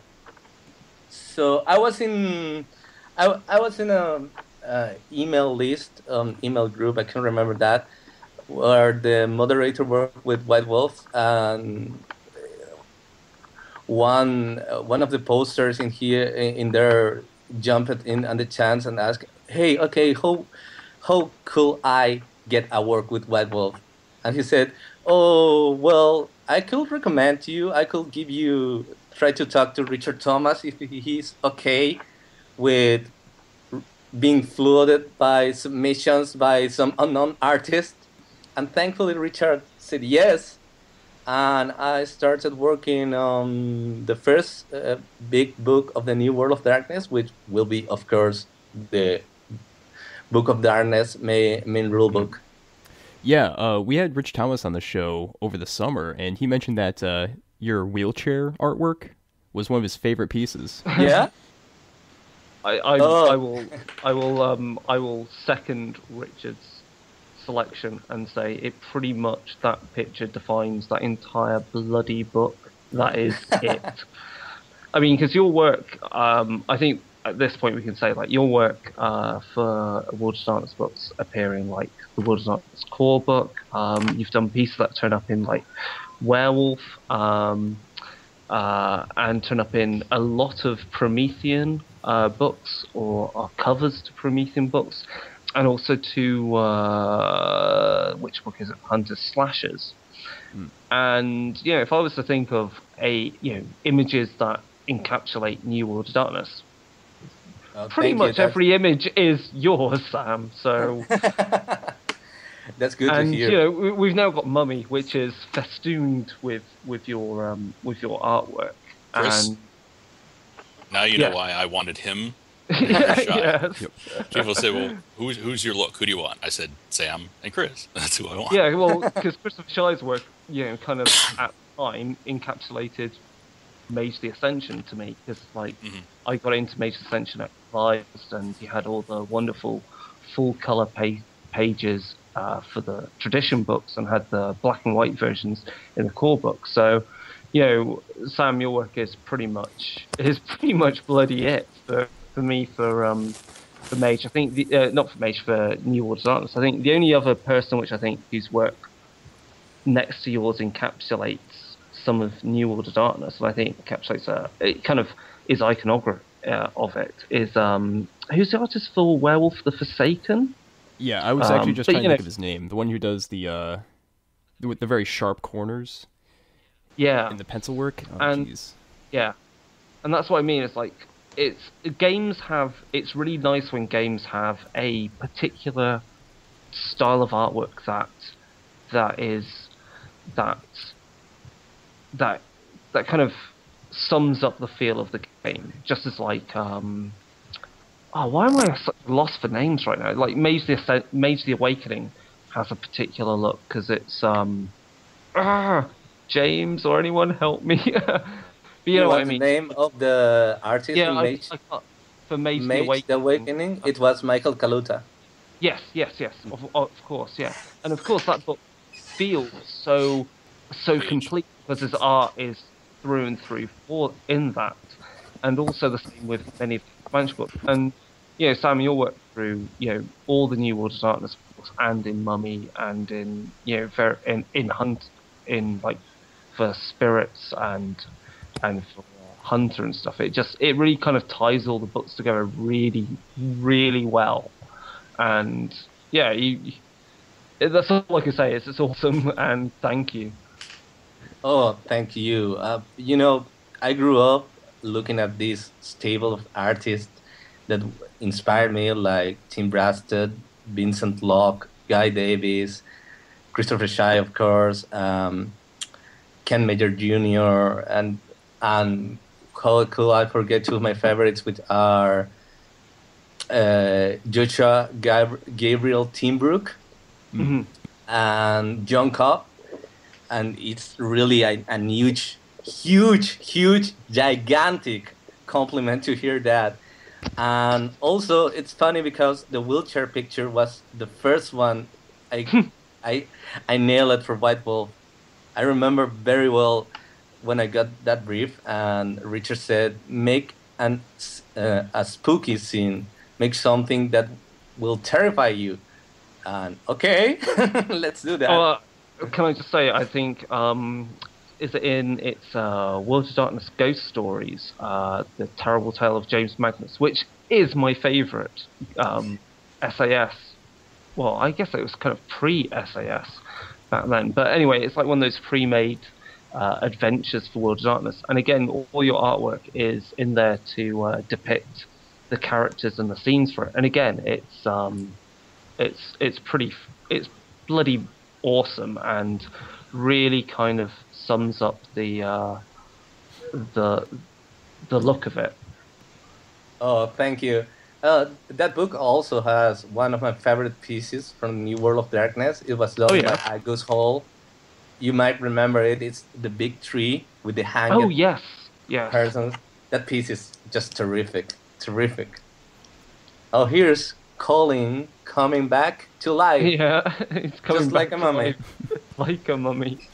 Well, I just added him, so hopefully we can get him back. Yeah. And while we have this short interlude, the Werewolf the Forsaken artist is Abrar Ajmal. Oh, okay, great. Yeah, he's pretty rocking. He Yes, is, he is. pretty damned rocking. I mean, yeah. Well, he sums up Werewolf through and through for me. Anyway, we should ask some other questions. Yeah.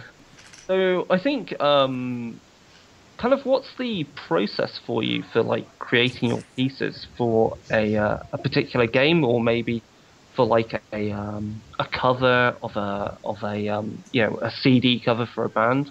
So like you get say maybe I'm sure you get some sort of concept from the art director or the band, and to give you an idea or maybe a sketch, and then how do you kind of proceed from there? Kind of what's the kind of sequence, just so you can get a feel for kind of the hard work you put in.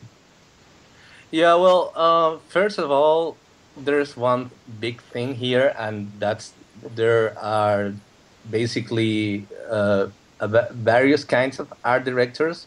There are art directors that have this powerful image in their mind, and they want you to grab your hand and pull back that image out of his brain, and that's the way I don't like to work.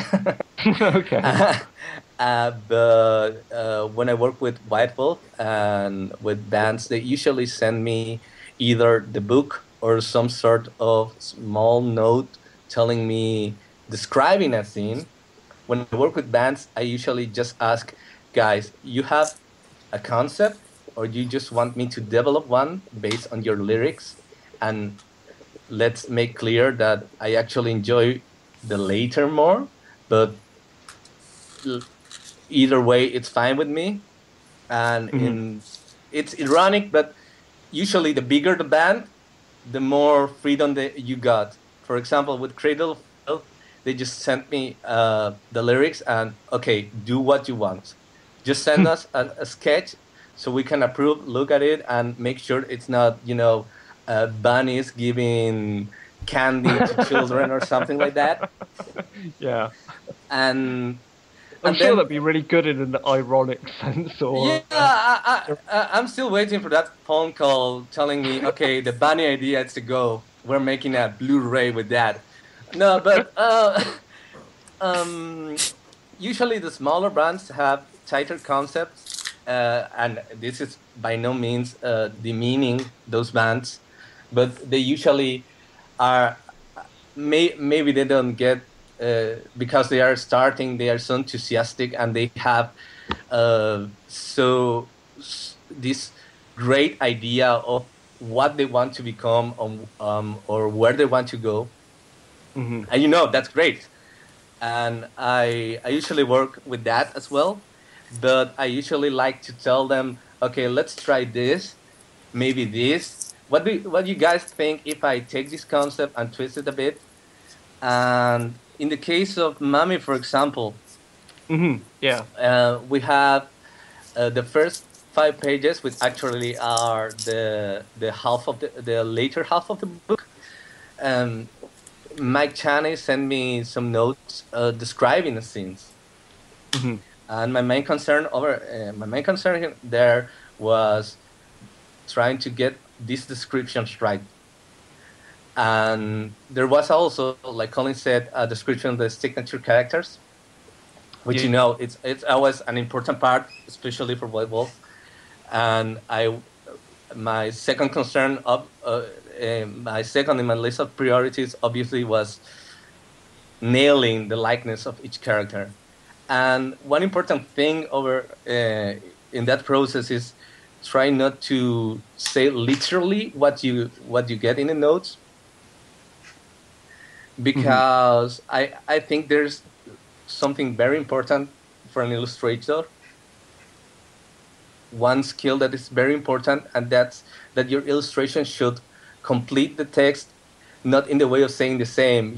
I remember this story of Paul Pope, is a comic artist, saying that in Japan they have a saying that a bad comic book, it's the one where you see a panel with Superman taking off his shirt and a text saying, Superman, take off his shirt, and then Superman thinking, I got to take off my shirt.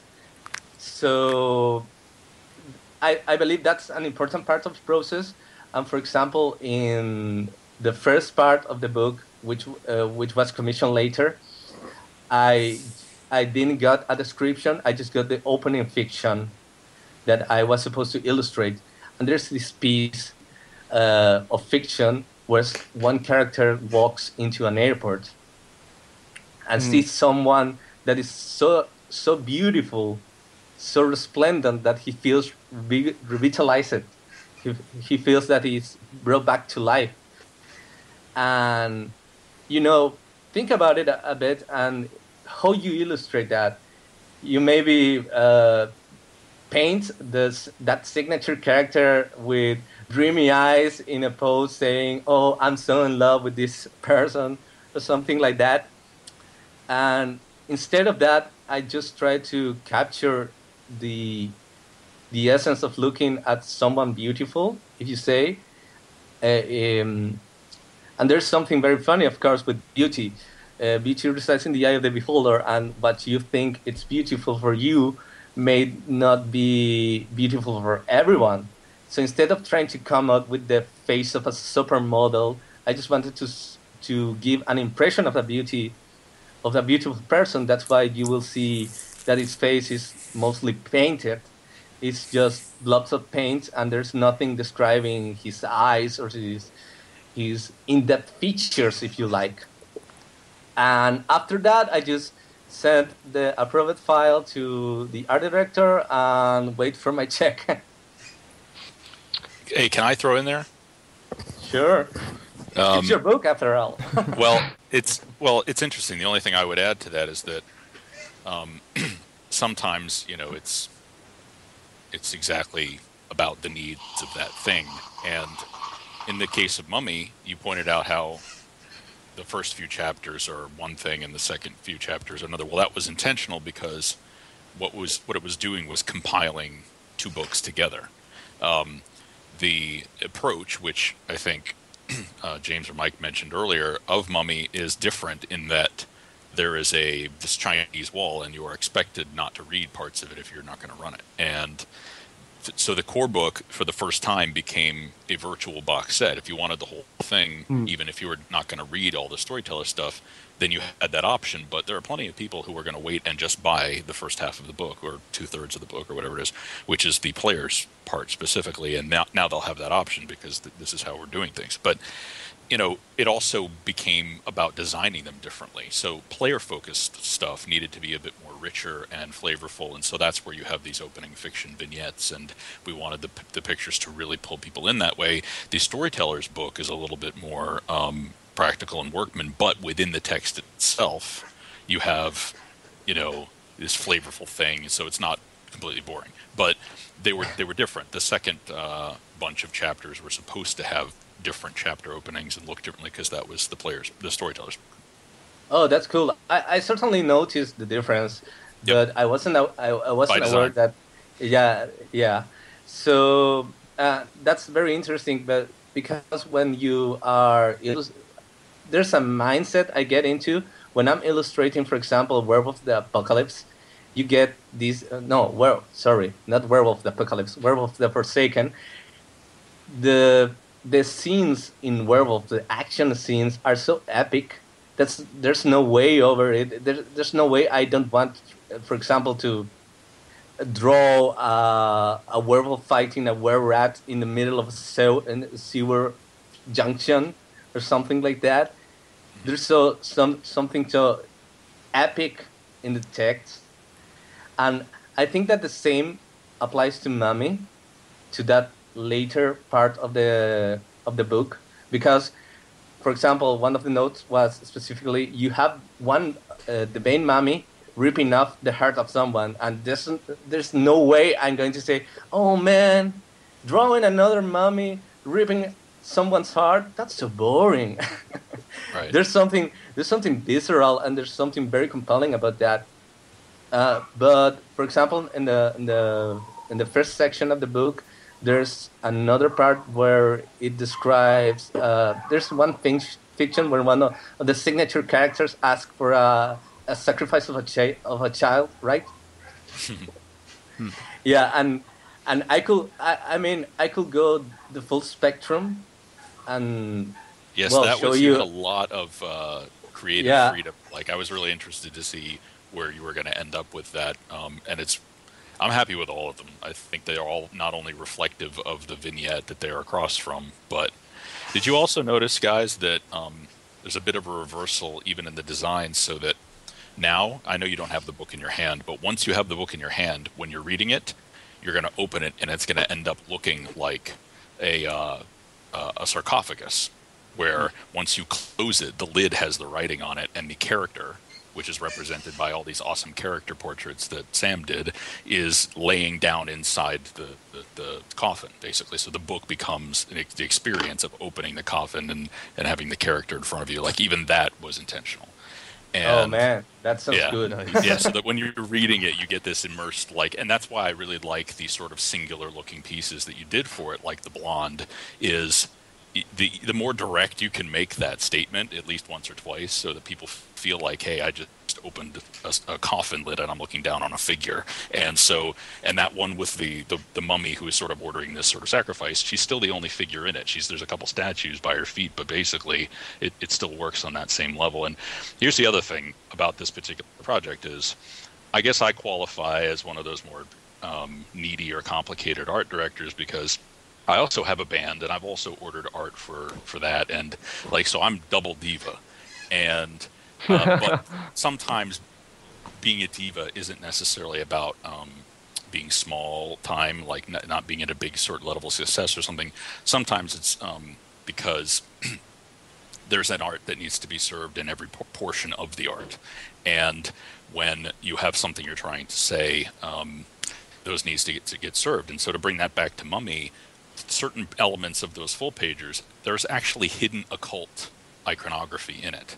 So and yes, this is the first time I'm telling anyone that straight out, but if you go back and you look at the full pagers and what's presented there and what's ordered, especially in the second book, what you're seeing was ordered specifically because of its occult significance. And so you can look at those pictures on 3 different levels. And unfortunately, when you're trying to meddle with people on that level, you have to get pretty specific with your artist.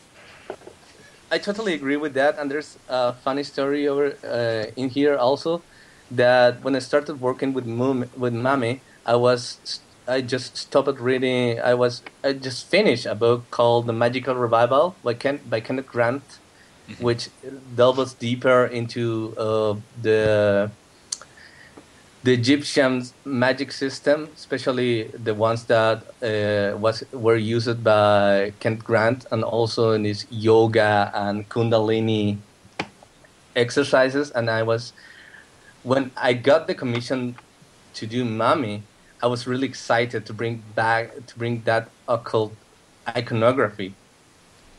Right on. All right, Sam. So, is there any piece that you remember, you look back on, you say, man, maybe I could really do this better? Oh man. I think more importantly, it's kind of like, is there a piece that, because it's one of these things, because I've got friends who are involved, like, and the same friends as James, we've got friends that are in computer game industry, and so obviously they get given various tasks, and so I think it's more than just, is there a piece that you think you could have done better, but like also like, how do you know a piece is finished? Oh, I actually have.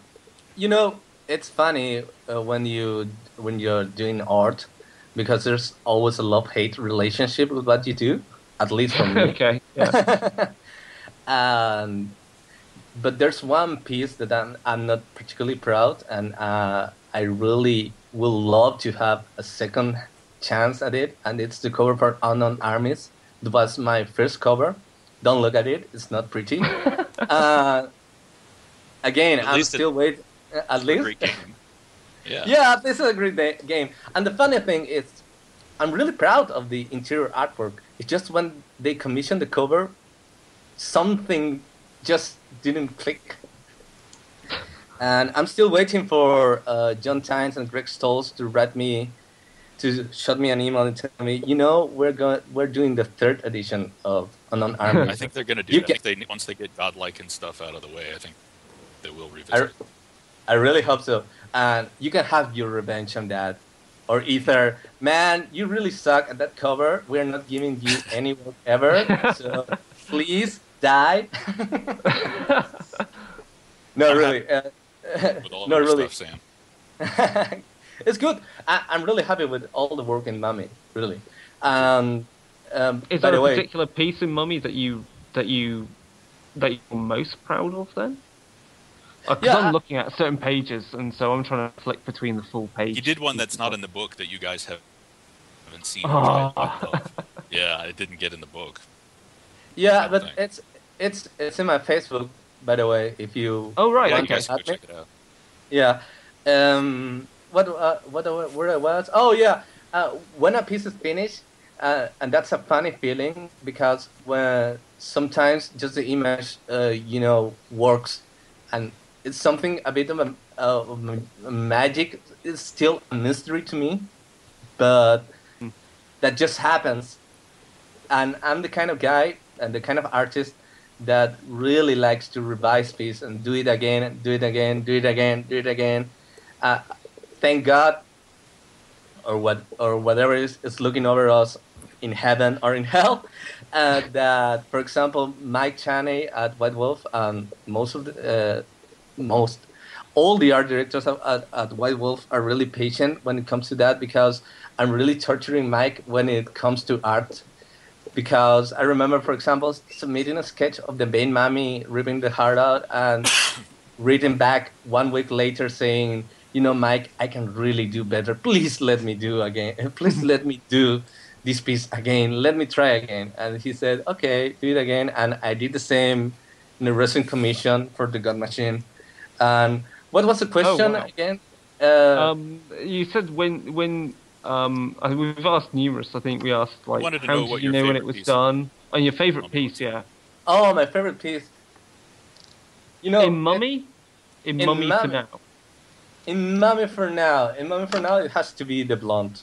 It has to be the melting face. It really, Yeah. That's actually.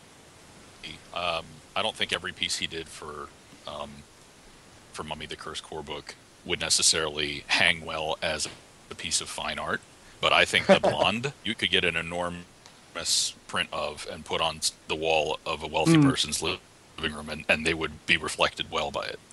Oh, I'm looking that's through a nice and piece of thinking, work. I'd like some prints of these at some point. I need You're to not make alone. room on these walls.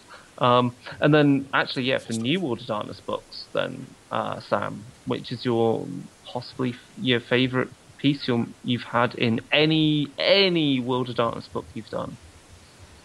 And again, I'm very proud with what I did with World of Darkness. I really felt that each piece I was delivering was a next stepping stone.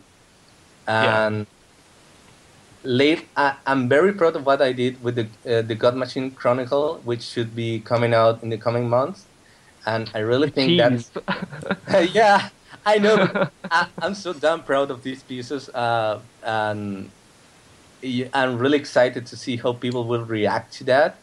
But besides that, I'm really proud of my work for Werewolf the Forsaken, because, the artist for Werewolf the Apocalypse was Ron Spencer. Mm-hmm.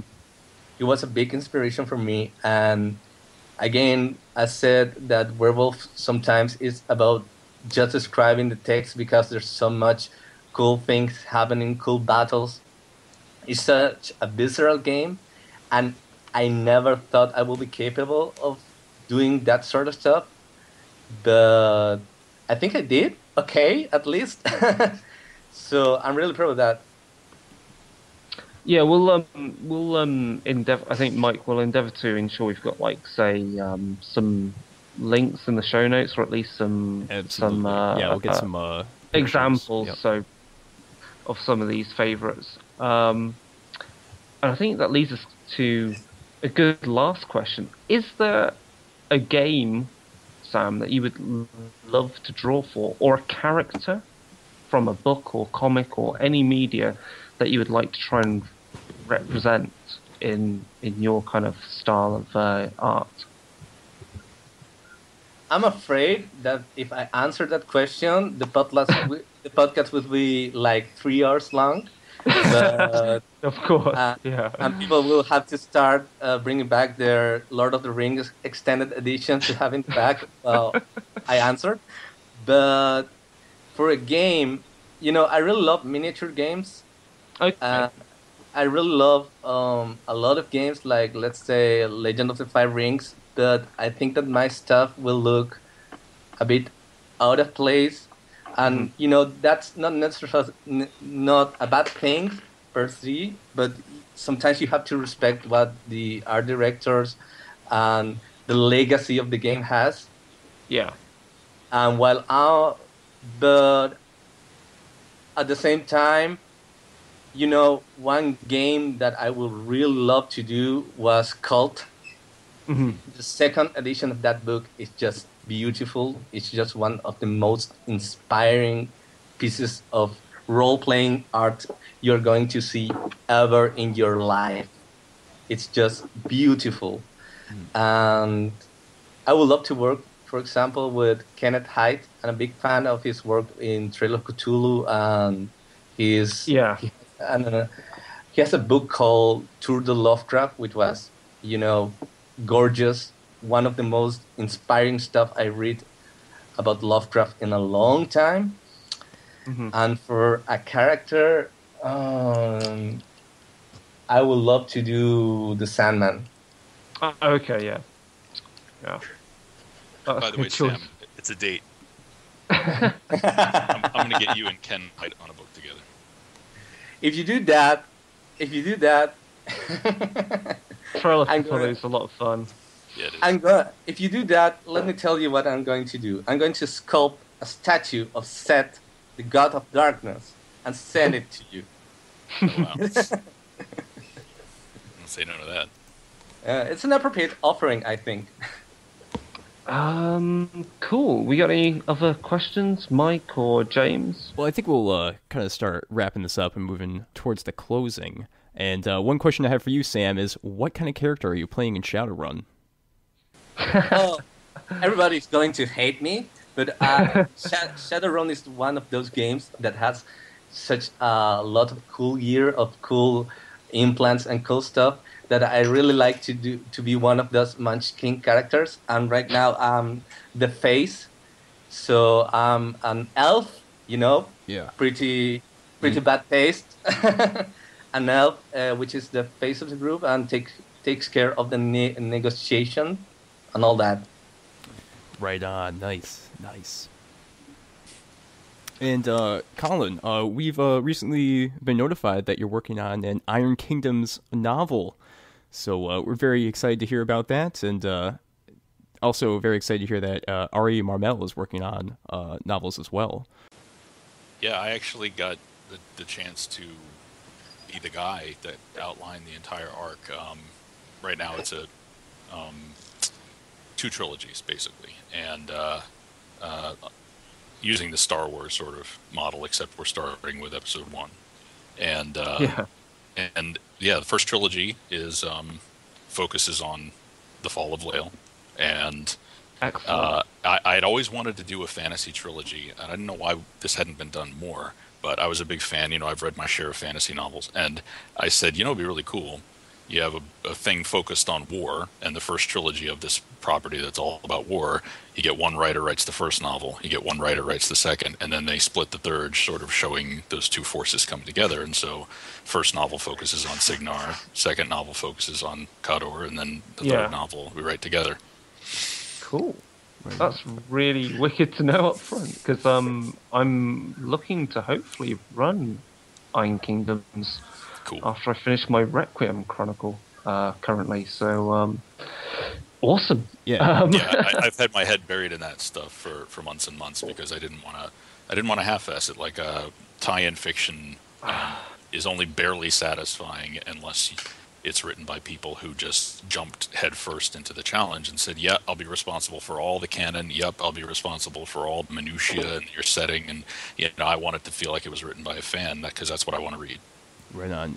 Yeah. Is really Let weird. me- Ashlyn D'Elise going to be in it, or is she might be too young at that point? No, not a whole lot of that in Trilogy 1. There's sort of, focus has to be placed on, these characters. I wish we had a lot more room, like you kind of get George Martin with it, but we didn't. I got you. Cool. That's very cool. I have a lot of Iron Kingdoms miniatures lying around in the studio. I will paint them when I Oh. retire.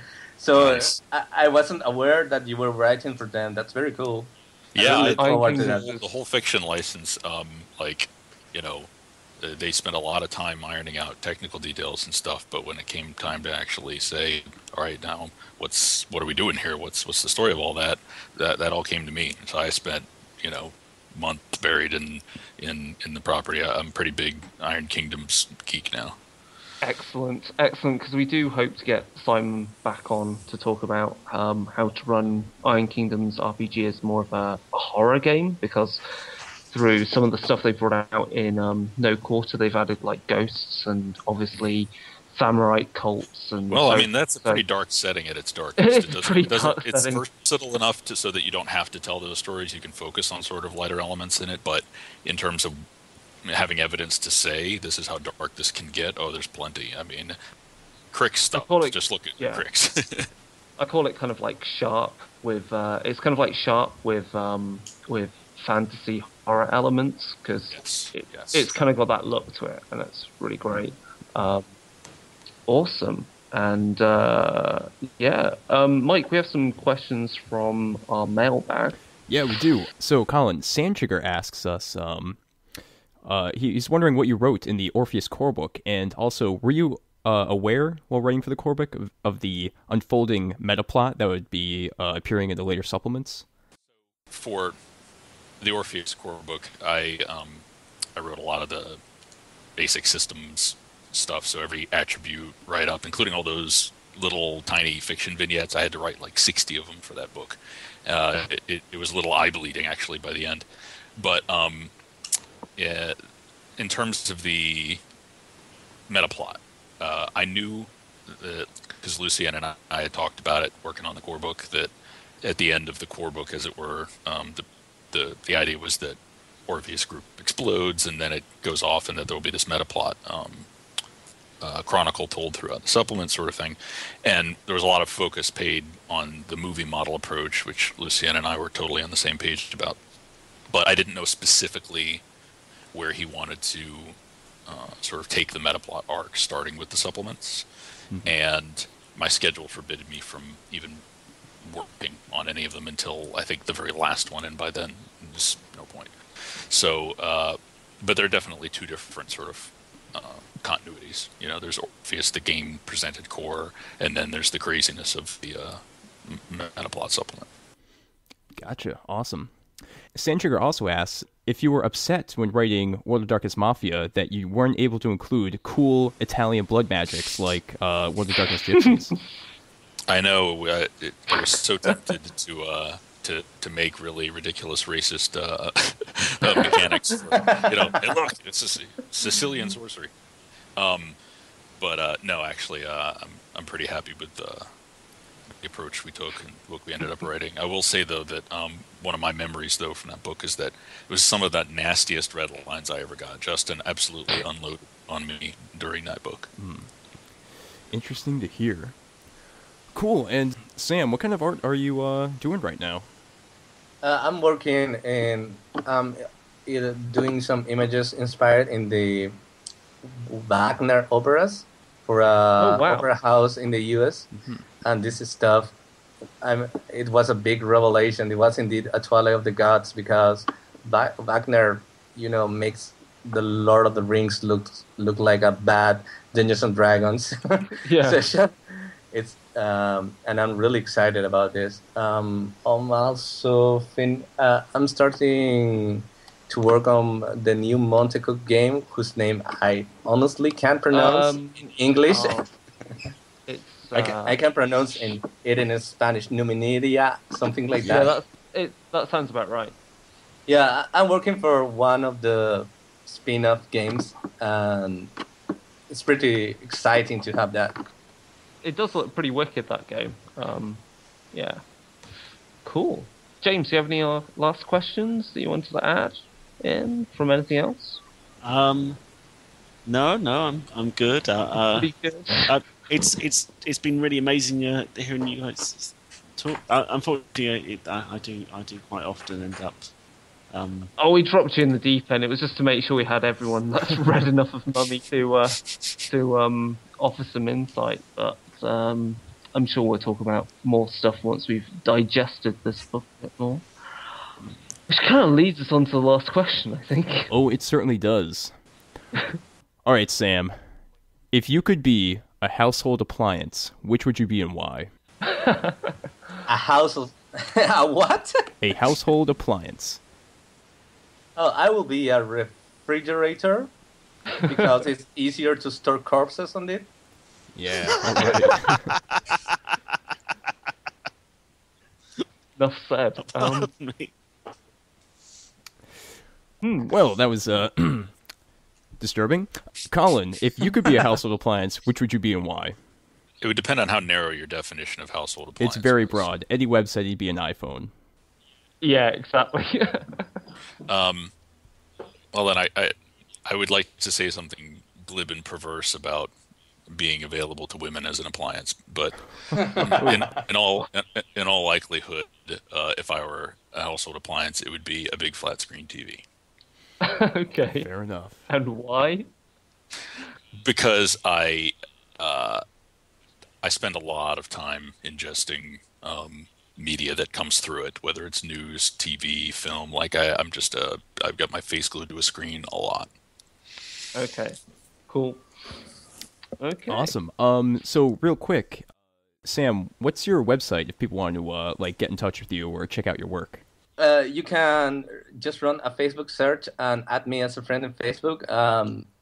I just update it with art, so you will get 5,000 invitations to play Farmville, and you can also see my work at Paintagram, which it's like a pentagram but with paint. .blogspot.com and at DeviantArt, which my username is Paintagram again. Yeah. Right on. My favorite internet meme from this week going around shows a snapshot of the boss from Office Space, and the little language says, "Yeah, I'm going to need you to stop sending me Facebook game requests." Yeah. Nice. And Colin, how about yourself? How about me? What? Oh, do you have a website or some way that people can get in touch with you? Same thing. I'm a big Facebook nerd. I don't maintain a whole lot. I have a band, and so most of the rest of my internet effort and presence is sort of focused there. But people who have no interest in my music can hit me up on Facebook.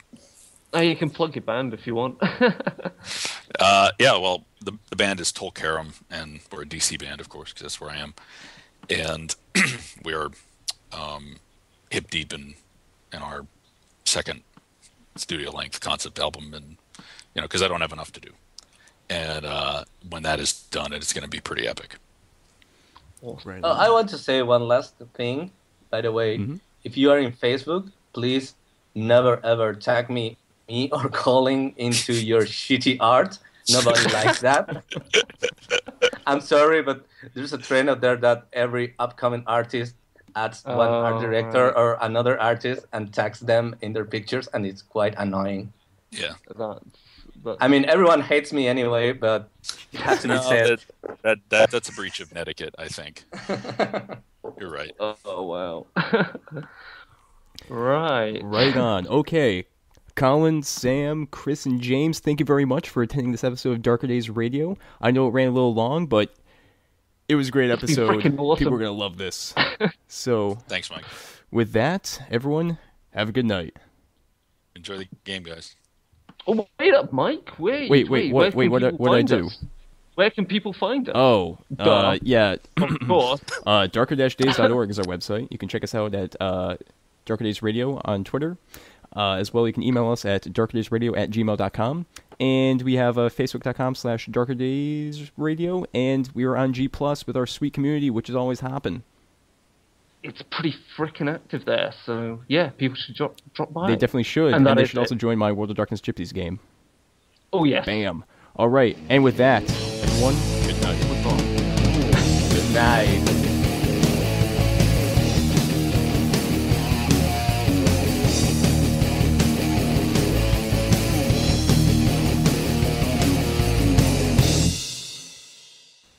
You can just run my name in the Facebook search. Whoa, Colin, you're starting to sound like Megatron is attacking you. Finally. No,